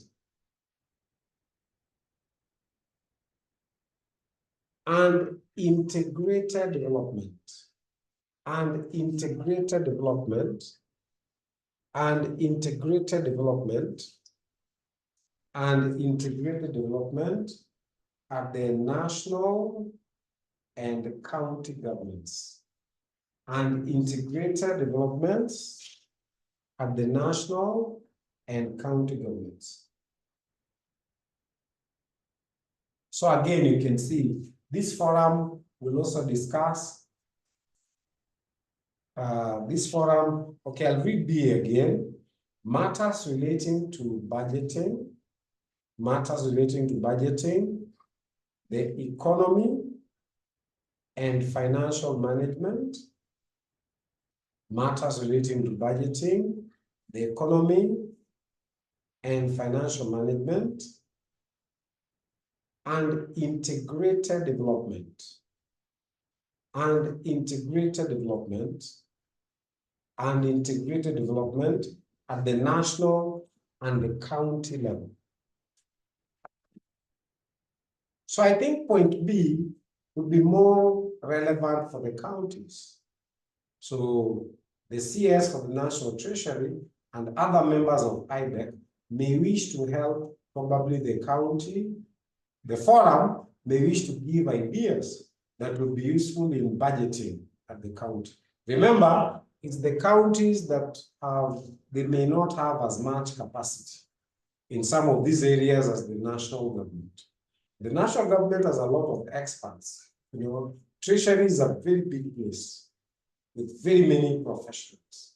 And so if they're discussing budgeting, or most likely, they may not be discussing budgeting at the national level. They're discussing budgeting at each of the counties and how counties can probably be empowered. Remember, the CECs are present. They are members of IBEC. So they could benefit from a discussion of budgeting. They could benefit from a discussion of financial management at the counties, and they could also benefit from a discussion on integrated development. Remember, they are meant to align their priorities with those of the government. Like, you'll find out that the national government has been prioritizing certain areas like health, like trying to reorganize National Social Security Fund into, a new arrangement that probably would better enable the government to impact the objectives in health. It's a cue to be taken also by the counties. Probably there are things counties can do to deliver health their own way. They might not have National Hospital Insurance Fund to restructure, but they could do certain things at the county. Some counties are already doing affordable housing. In any case, it is the counties that are even identifying the land on which affordable houses are being done. Just the other day, the affordable housing project in, I think, Nakuru.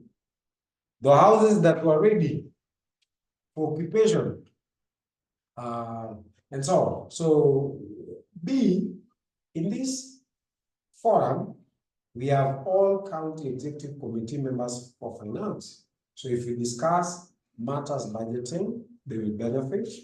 If you discuss matters financial management, they will benefit. If you discuss matters integrated development planning, it will benefit the counties. Because after this, the counties will prepare their own county fiscal strategy paper. That's their budget. The counties will prepare their own county budget review and output paper. The counties will go and prepare their own debt management strategies and development plans. They'll do their development planning. Then C,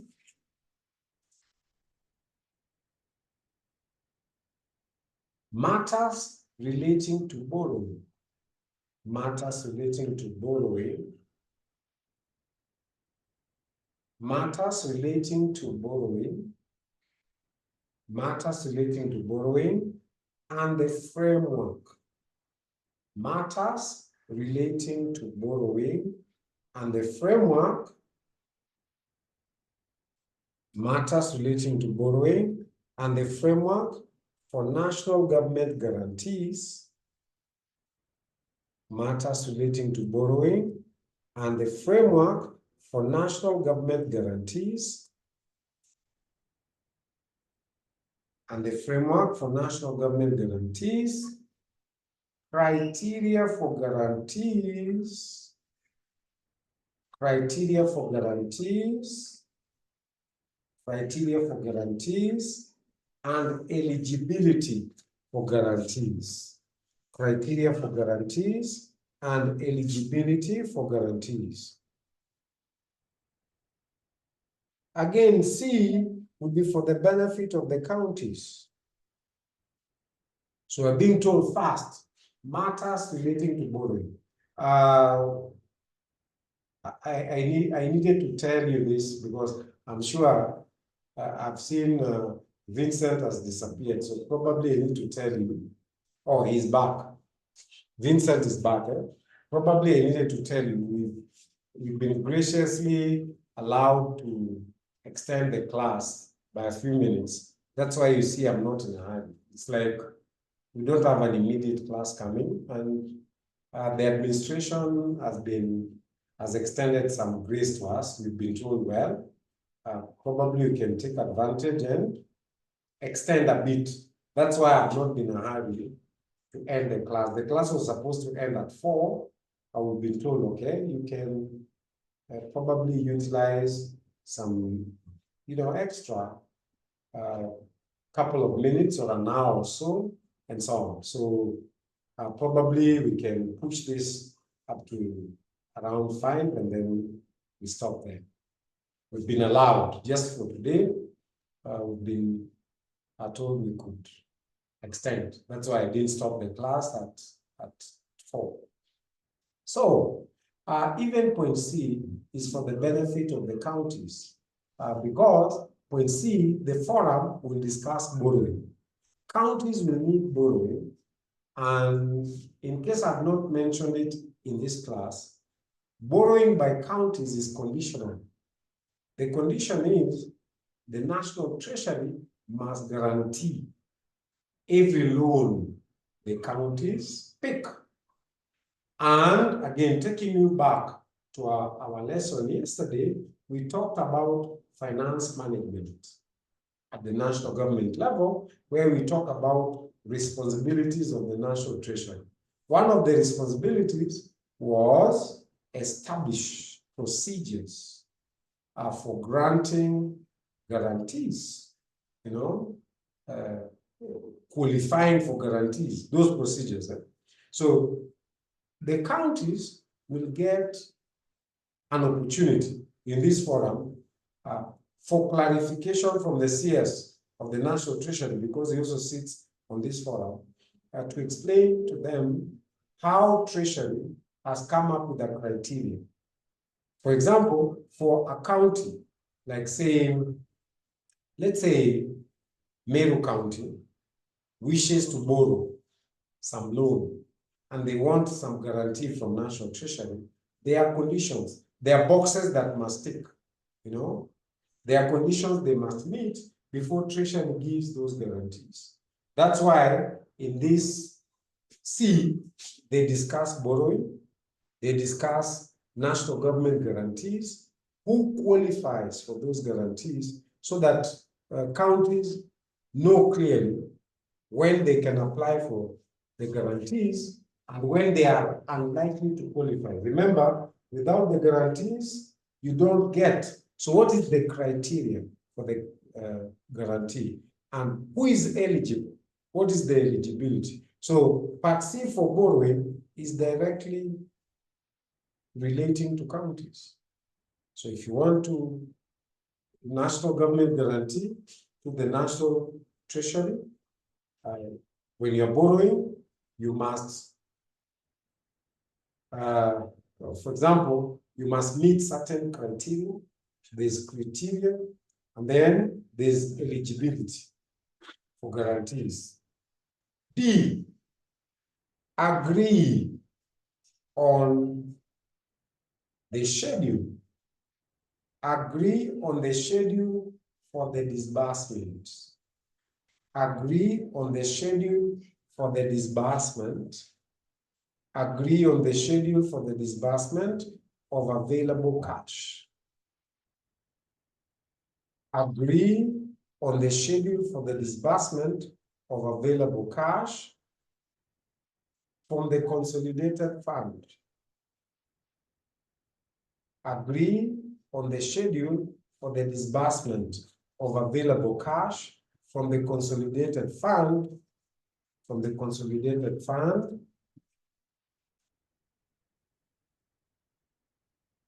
basis of cash flow, on the basis of cash flow projections, on the basis of cash flow projections. Now, just today, when we are discussing the consolidated fund, we said the consolidated fund is used for withdrawal of disbursements to the counties every quarter, latest by the 15th day. So every quarter means every 3 months, the counties are supposed to be receiving money. Now, the schedule that the National Treasury uses to know how much to disburse every quarter is discussed in this forum. So the IDEC will sit down and say, how much do we have available in the consolidated fund? Then they will say this amount of billions. Then earlier, we had discussed about cash flow projections that are prepared by every county. So the cash flow projections, a copy is given to the controller of budget, a copy is given to the National Treasury, and a copy is given to the Intergovernmental Budget and Economic Council. So all these bodies work based on the cash flow projection of the cash flow projection of the counties. So on the basis of the cash flow projections, they can agree how much the counties need in the first quarter, in the second quarter, in the third quarter, and in the fourth quarter. Then using that schedule, Treasury will make payments, using the schedule discussed in the Intergovernmental Budget and Economic Forum. Once they've agreed on a schedule for disbursements, then the CS will take that schedule to the Treasury and it will be used to make payments to counties every quarter, quarter 1, quarter 2, quarter 3, quarter 4. Then E, any proposed legislation or policy. Any proposed legislation or policy which has a financial implication. Any proposed legislation or policy which has a financial implication for the counties, which has a financial implication for the counties. Any proposed legislation or policy which has a financial implication for the counties. So again, whenever there is a law that is about to be passed or a policy that is supposed to be a policy that's supposed to be implemented by the National Treasury, if this policy will impact the counties negatively, or a particular, it can be a policy that will affect all counties or a particular county negatively, it must be discussed at the Intergovernmental Budget and Economic Council to avoid pressure and tension. So if Parliament is discussing any law that has an impact on the counties, or Treasury is proposing any measures or policy that will affect counties, that law must be discussed in this forum. If counties have a suggestion to make, so that that policy being proposed by Treasury or the law being discussed by Parliament could be amended, so that they don't lose, or they are not affected so negatively, they can make their voices heard in this forum so that their proposals can be forwarded to the National Treasury. Remember, the CS is also sitting there, so they can voice their concerns in that forum.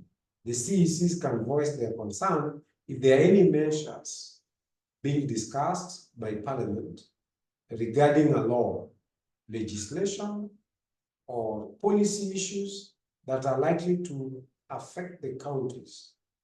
Then they can discuss their recommendations in this forum.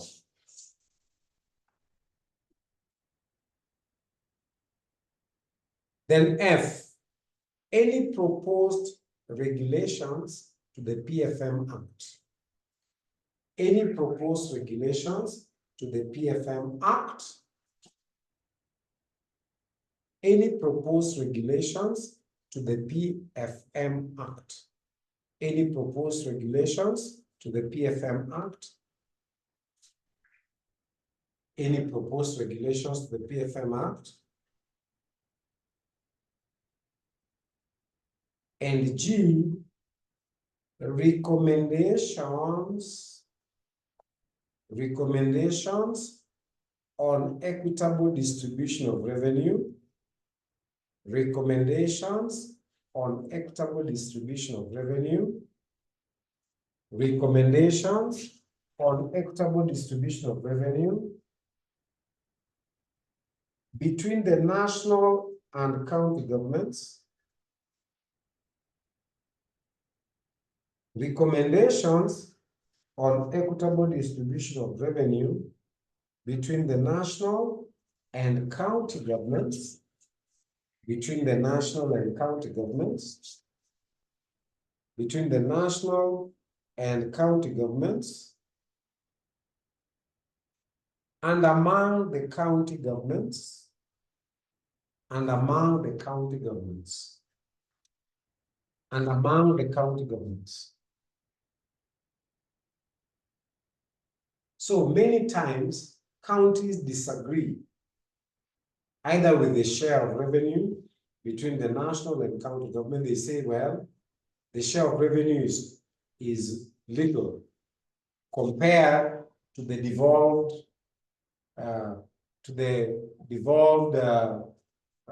shall I say, to the devolved activities or to the devolved functions, their functions. So counties most of the time complain that we've devolved agriculture, we've devolved health. Devolving means the functions have been taken away from the national government and now they are at each of the counties. The Constitution says with every devolved function, devolution should be followed by disbursement, okay, by cash flow. So in quite a number of cases, especially in health, they're saying now they have to pay health workers because it's a devolved function. So all doctors are paid by the county, the nurses, and other health workers, you know. And the counties argue that with those devolved functions, the national government should also devolve the funds, not keep the funds. But better yet, the place to discuss that is IBEC. So they can discuss about the recommendations that will be made to the National Treasury concerning sharing of revenue between the national and county governments, then among the county governments, you know. So you must agree that this is a very key forum where counties have an opportunity to, you know, raise issues concerning any matter, concerning the strategic priorities of the national government made in the budget policy statement, budget review and outlook paper, debt management strategy by the national government. They can, for example, make recommendations. They can voice their concerns in this forum concerning matters sharing revenue or concerning borrowing and eligibility and criteria to get guarantees from the National Treasury. You know, they can discuss any law or policy by the national government that is likely to affect the counties. Can be discussed in this forum and they make recommendations and so on. So that is the Intergovernmental Budget and Economic Council. Any question? Anyone with a question? And don't forget, IBEC is chaired by the Deputy President. And of course, it has very senior national government officials and also officials from the county. These are very powerful body. So next we look at Commission on Revenue Allocation. Again, a very important body here. So let's look at Commission on Revenue Allocation, or CRA.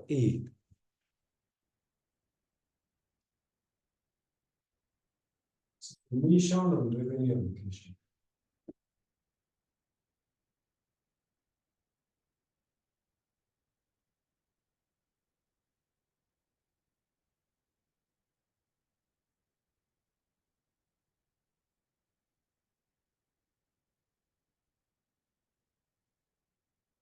So the Commission on Revenue Allocation is independent. The chairperson this time will be the third. Ever since 2013, when it was first constituted, I think the first chairperson is a former governor of the central bank, was called Mika Chesarem. He served his term of 8 years. Then there came Dr. Jane Kiangai or something. She also served her term. Right now, it has a new chair nominated and appointed last year. The wife to Mr. Chebukati of IEBC is now the chairperson of the Commission on Revenue Allocation. So the Commission on Revenue Allocation is the main body that gives recommendations on sharing of revenue. So the commission moves around counties and documents or gathers information that will help it in terms of making recommendations on sharing of revenue. It also advises counties on matters, revenue, matters, financial management. It works with counties a lot. It will make recommendations to the national government concerning the equalization fund and on areas where probably the areas or counties that need support from the equalization fund, especially places where there has been marginalization. So this commission has 9 members. So there's the chairperson and 8 other members. These other 8 members are appointed by political parties, except of course the PS. There is the chairperson appointed by the president, and of course there is the PS, who is also a member. Then I think there are 2 members of the commission appointed by political parties. They should be professionals, but appointed by political parties with majority in parliament. Then there'll be 5 others, members of the commission, professionals, people who have qualified in areas of finance and economics, or probably public administration matters. So people who have those qualifications can be appointed by political parties with majority in the Senate. They'll appoint 5 more. Now the commission member will serve for a period of 8 years, which is not renewable. So the examiner can ask you to name or explain any 4 roles or any 5 roles of the commission. So their main role is to make recommendations. 6 months before the financial year, they'll make recommendations to the National Treasury, to Parliament, to the National Executive, to the counties about sharing of revenue between the national and county governments. They also make recommendations concerning the equalization fund. Which areas in the country are marginalized, which should benefit from equalization funds. They also make recommendations to counties in matters relating to financial management and even revenue sources and so on. So for CRA, you say there is established a commission on revenue allocation, or there is established the CRA, or a commission on revenue allocation. So there is established the CRA,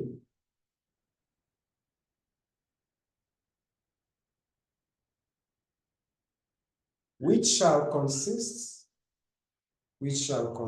of persons appointed by the president, which shall consist of persons appointed by the president, which shall consist of persons appointed by the president, including A, a chairperson nominated by the president, a chairperson nominated by the president, a chairperson nominated by the president and approved by the National Assembly, a chairperson nominated by the president and approved by the National Assembly, a chairperson nominated by the president and approved by the National Assembly. B, 2 persons nominated by political parties, 2 persons nominated by the political parties, 2 persons nominated by the political parties represented, 2 persons nominated by the political parties represented in the National Assembly. 2 parties nominated by the political parties represented in the National Assembly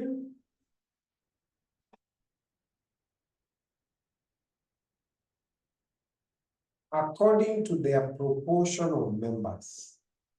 According to their proportion of members, according to their proportion of members, according to their proportion of members,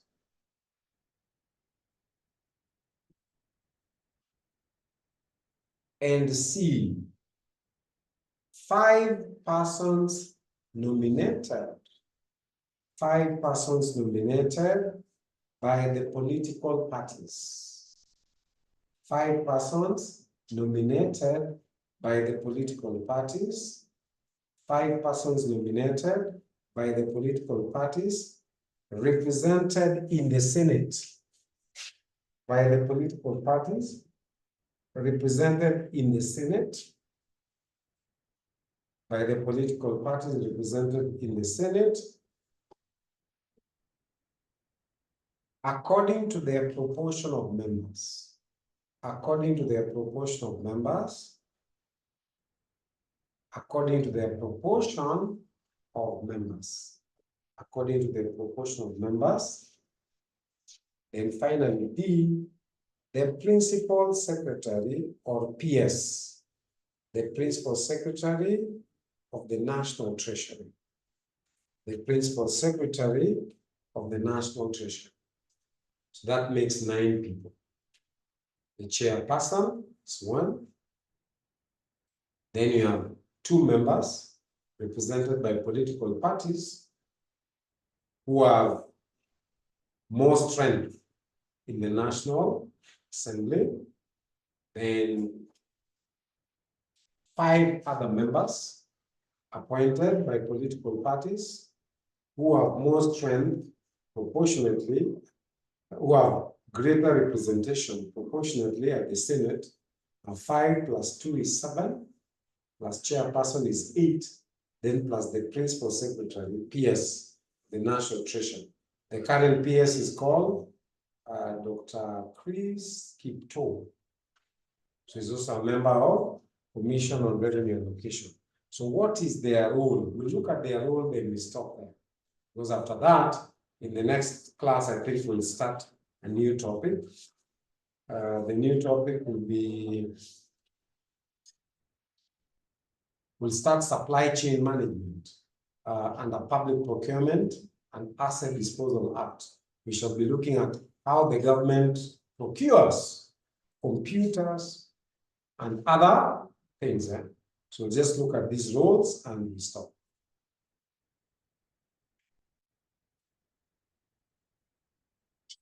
Then you continue and say, to be qualified to be a member of CRA, to be qualified to be a member of CRA, to be qualified to be a member of CRA, to be qualified to be a member of CRA, a person must have extensive extensive professional experience.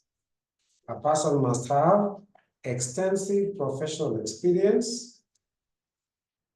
A person must have extensive professional experience in financial and economic matters.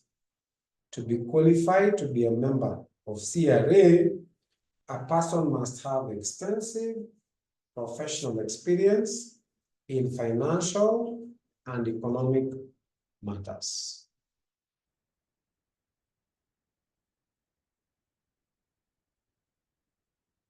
Then you say the principal function, the main function, the key function, principle. The principle with AL, The principal function of CRA is to make recommendations. The principal function of CRA is to make recommendations,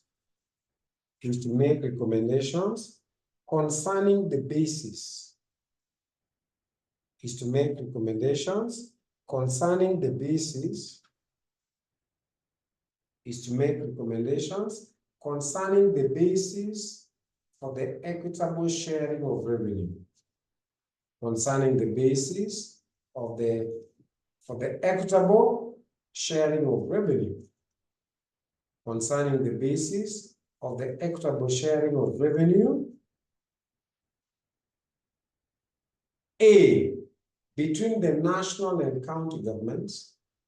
Concerning the basis of equitable sharing of revenue. A, between the national and county governments. Between the national and county governments. Between the national and county governments. And B, among the county governments.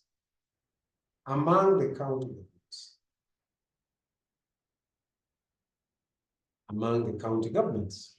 So the first, the principal role, make recommendations. This the commission does 6 months before the financial year ends, possibly by January, because the financial year of the government begins on 1st July. What will be the recommendations about? The recommendations will be concerned with sharing of revenue that has been raised by the national government. The sharing of revenue will be between A, national government and county. So the commission must recommend what percent should be for the counties, what percent should be for the national government. Then B, equitable sharing of revenue among the counties. So what should each county be getting? What is the formula? So the Commission on Revenue Allocation must come up with what we call parameters.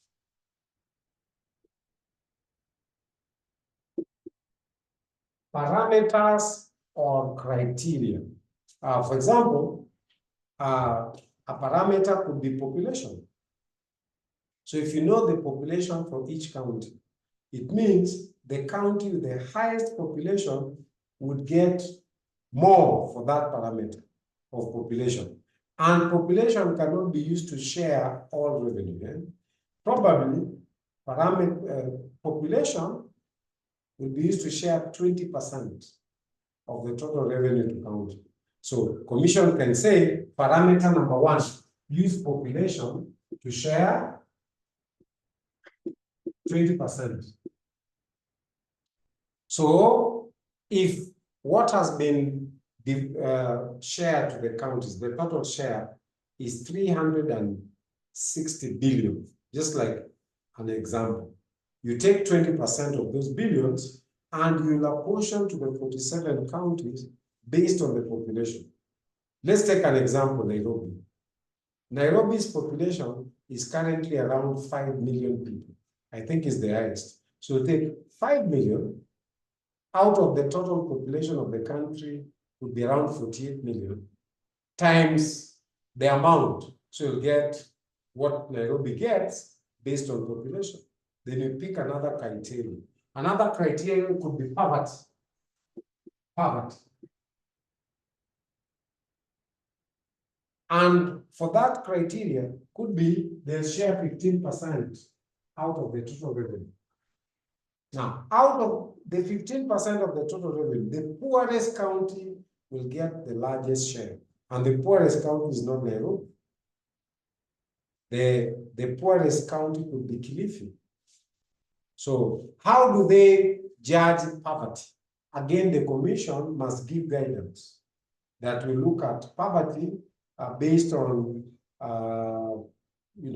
food security in the county, drought, farming activities. So there are counties that will be considered very poor. And Commission on Revenue Allocation would be able to make rounds, and go to a particular county and establish elements like poverty, and probably also use data collected by statistics, collected by Kenya National Bureau of Statistics. Now, based on poverty, Nairobi could get very little because Nairobi is one of the richest counties. Nairobi, then Kiambu, I think Mombasa County, these urban areas collect taxes, they collect parking fees, they collect a lot of fees. So they are rich. So based on poverty, you expect counties like Kilifi, Turkana maybe, you know, counties that, you know, are really limited in terms of resources. Then the CRA will come up again with another criteria or another parameter for allocating revenue to the counties. Equitable allocation. They might come up with a criteria like development. And for development, they say they'll take 10% of the total share and allocate. So again, the county with the poorest development will get the most. And for development, they might look at schools, roads, markets, electricity, and so on. So the Commission on Revenue Allocation will play a key role, and this will be the main responsibility. After their work, by the way, this criteria they will publish. If you go to their website, you are going to find this criteria. The formula they used for purposes of sharing revenue. And anytime the criteria changes, they must advertise the new criteria that they're using for recommending share of revenue. So out of use of these formulas, every county will end up with what we call equitable revenue. Equity. So revenue will not be equal. You'll get revenue based on your needs. And they also use, I don't know whether they still use land area. But land area has brought a lot of controversy. Because initially they were saying land area would explain probably the amount required to build a road. Probably it will cover big area. But some people have argued that you could be having a land area with no populations. So it's debatable, but it's the work of the commission to think about the criteria or the parameters used to distribute revenue among the 47 counties. So if you check their website, you're going to find the criteria. By the way, even the criteria is normally examined. The examiner can ask you, okay, there's criteria for sharing revenue, and there's also criteria for determining marginalized areas. So there are two things. Okay, so the commission has also a responsibility to determine areas that are marginalized. So the criteria for marginalized areas is different. You can use like roads. Do they have passable roads? So areas that are really marginalized may not even have roads. Or they could just have seasonal roads. You know, they could use a parameter like food security. There are areas that suffer because they may not really produce lots of food. So most of the time they are hit by drought and hunger and so on. So that could be a criteria for being chosen for marginalization.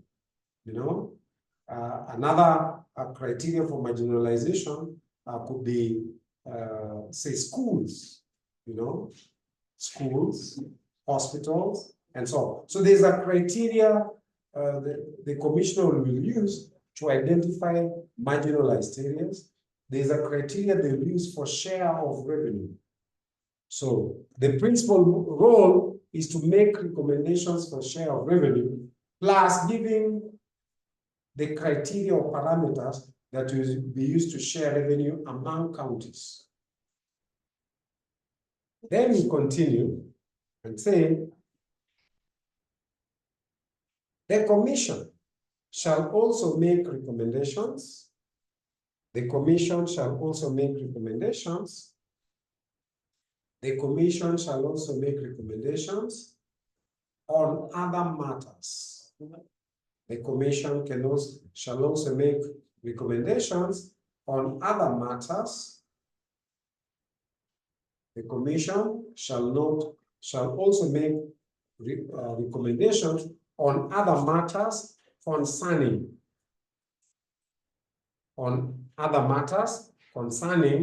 A, the financing of county governments. The financing of county governments. The financing of county governments. B, financial management by county governments. Financial management by county governments. Financial management by county government. So again, Commission on Revenue Allocation works a lot with county governments, and they'll make recommendations directly to the counties on how counties should finance their programs. This year I saw counties making projections. So every year you have to increase. They're making the projections on owned revenue. Wachana na ile ya kushare ya kutoka national government. How can you raise your own revenue? For example, take Kajiado County. Kajiado County and counties like Narok are fortunate because they have resources to raise revenue. Even Kilifi, I'll tell you why. In Narok County, they have this Masai Mara game reserve is in Narok. Masai Mara generates a lot of revenue. The county government has a right to share in that revenue. A lot of payments made by those visiting is made in dollars. You know, there's a millionaire, can I remember his name? The owner of Virgin Atlantic has even put a hotel inside the Maasai Reserve, inside the reserve itself. They put very expensive hotels there, where I understand the charge is 100,000 shillings per night to sleep in a compound surrounded by animals, wild beasts and others. You are in the game right there, you know. So Masai Mara is a key game reserve and key for tourism in this country, and happens to be placed within Narok County. Okay, so Commission on Revenue Allocation can work with Narok County and give them advice on financial management. How do you manage resources from the reserve? How do you make your financial management, and how do you plan? How do you finance your activities out of that? Then we also have Kajiado County. Kajiado County has Tata Chemicals. Tata Chemicals initially had a name that you might know about. It's called Magadi Soda Company. You know, Magadi Soda Company was sold to the Indian conglomerate called Tata Chemicals. So the name changed. So they mine what we call soda ash. Soda ash is cleaned and exported. So Magadi Soda Company has to pay royalties to Kajiado County. Now, I've been to Magadi. It's called Tata Chemicals now. I've been there, I think I stayed there for like a week. We're doing work there. So I managed to know quite a lot of what goes there. So this company has benefited people from that area big time. So mention many senior people in politics, in business, in management from that area. They've been educated, courtesy of bursaries from then Magadi Soda Company. They've been repairing the roads in that area and providing water for the whole area. Now they're providing resources for Kajiado County. So these are the areas Commission will work with counties, help them with managing these finances, and also help them to plan how to finance their activities. I also told you about Kilifi. There are minerals being mined there. There's a company from Australia that's mining a particular mineral within Kilifi. Also, you know, paying a lot of taxes to the national government and to the county government of Kilifi. I think the mining is going on around Voi. You know? So some counties are fortunate and they can raise their own revenues because they have resources. Nairobi is fortunate. All economic activities go on in Nairobi. So they collect billions of shillings daily from parking fees. They collect other fees from licensing within Nairobi. Other counties may not be as fortunate. So Commission on Revenue Allocation will work with counties in relation to matters financial management of their own source revenue and matters financing of their activities. That's another major role. Then we continue. In formulating its recommendation, formulating its recommendations, the CRA, in formulating its recommendations, the CRA shall seek. In formulating its recommendations, the CRA shall seek. S-E-E-K-S. S-E-E-K shall seek, put a column, shall seek A.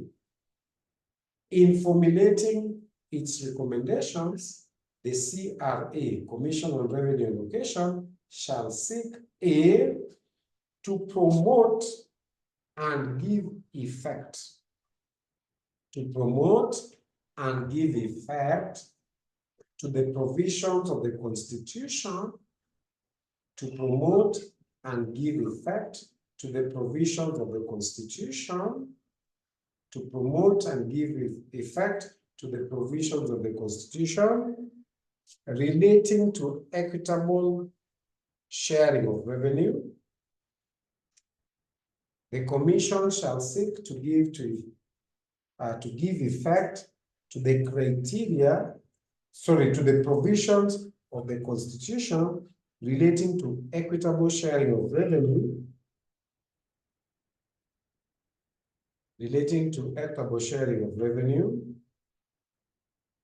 Under Article 213.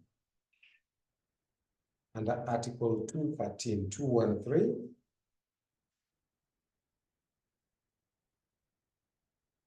B, when appropriate to define.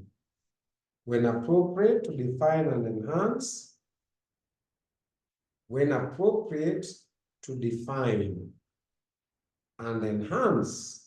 When appropriate to define and enhance the revenue sources. When appropriate to define and enhance the revenue sources of the national, when appropriate to define and enhance the revenue sources of the national and county governments, when appropriate to define and enhance the revenue sources of the national and county governments,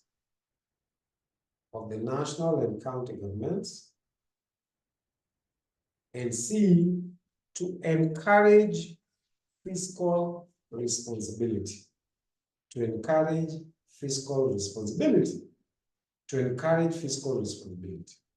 So the CRA will make recommendations on share of revenue between the national and county government. The CRA will make recommendations on financial management and financial sources of county governments. Then you are saying these recommendations will not be made in a vacuum. In making those recommendations, the Commission will seek to give effect to a number of things. A, they'll seek to give effect to the provisions of the Constitution relating to equitable sharing of revenue. You find those provisions under Article 213 of the Constitution, equitable sharing of revenue, which says you must consider the national interest. So before the Commission recommends the share of revenue, they must consider what is the national interest. Then they must also, those are provisions under Article 213 of the Constitution. They must also consider what about the national debt? Like this year, before they share revenue, the Commissioner must think Eurobond of over 2 billion is supposed to be paid this year by June.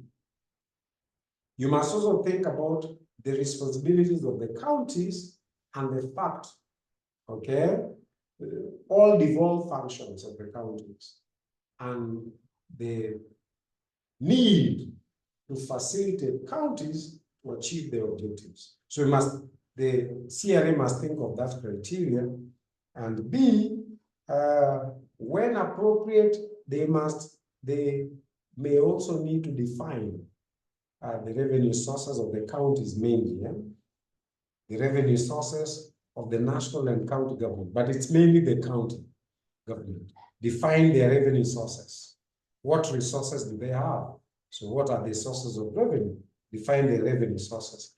Then CRA, just like National Treasury, will encourage fiscal responsibility.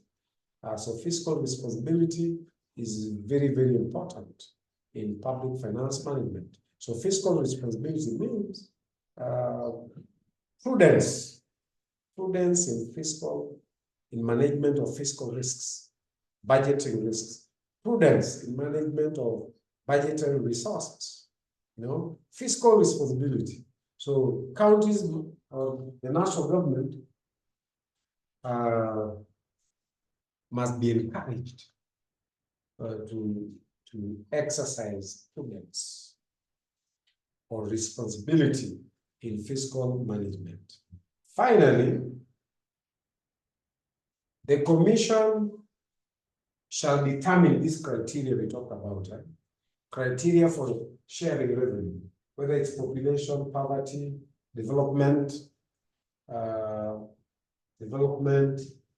and so on, the criteria to share revenue among counties. So once they have thought of parameters, criteria or the formula, they'll publish that.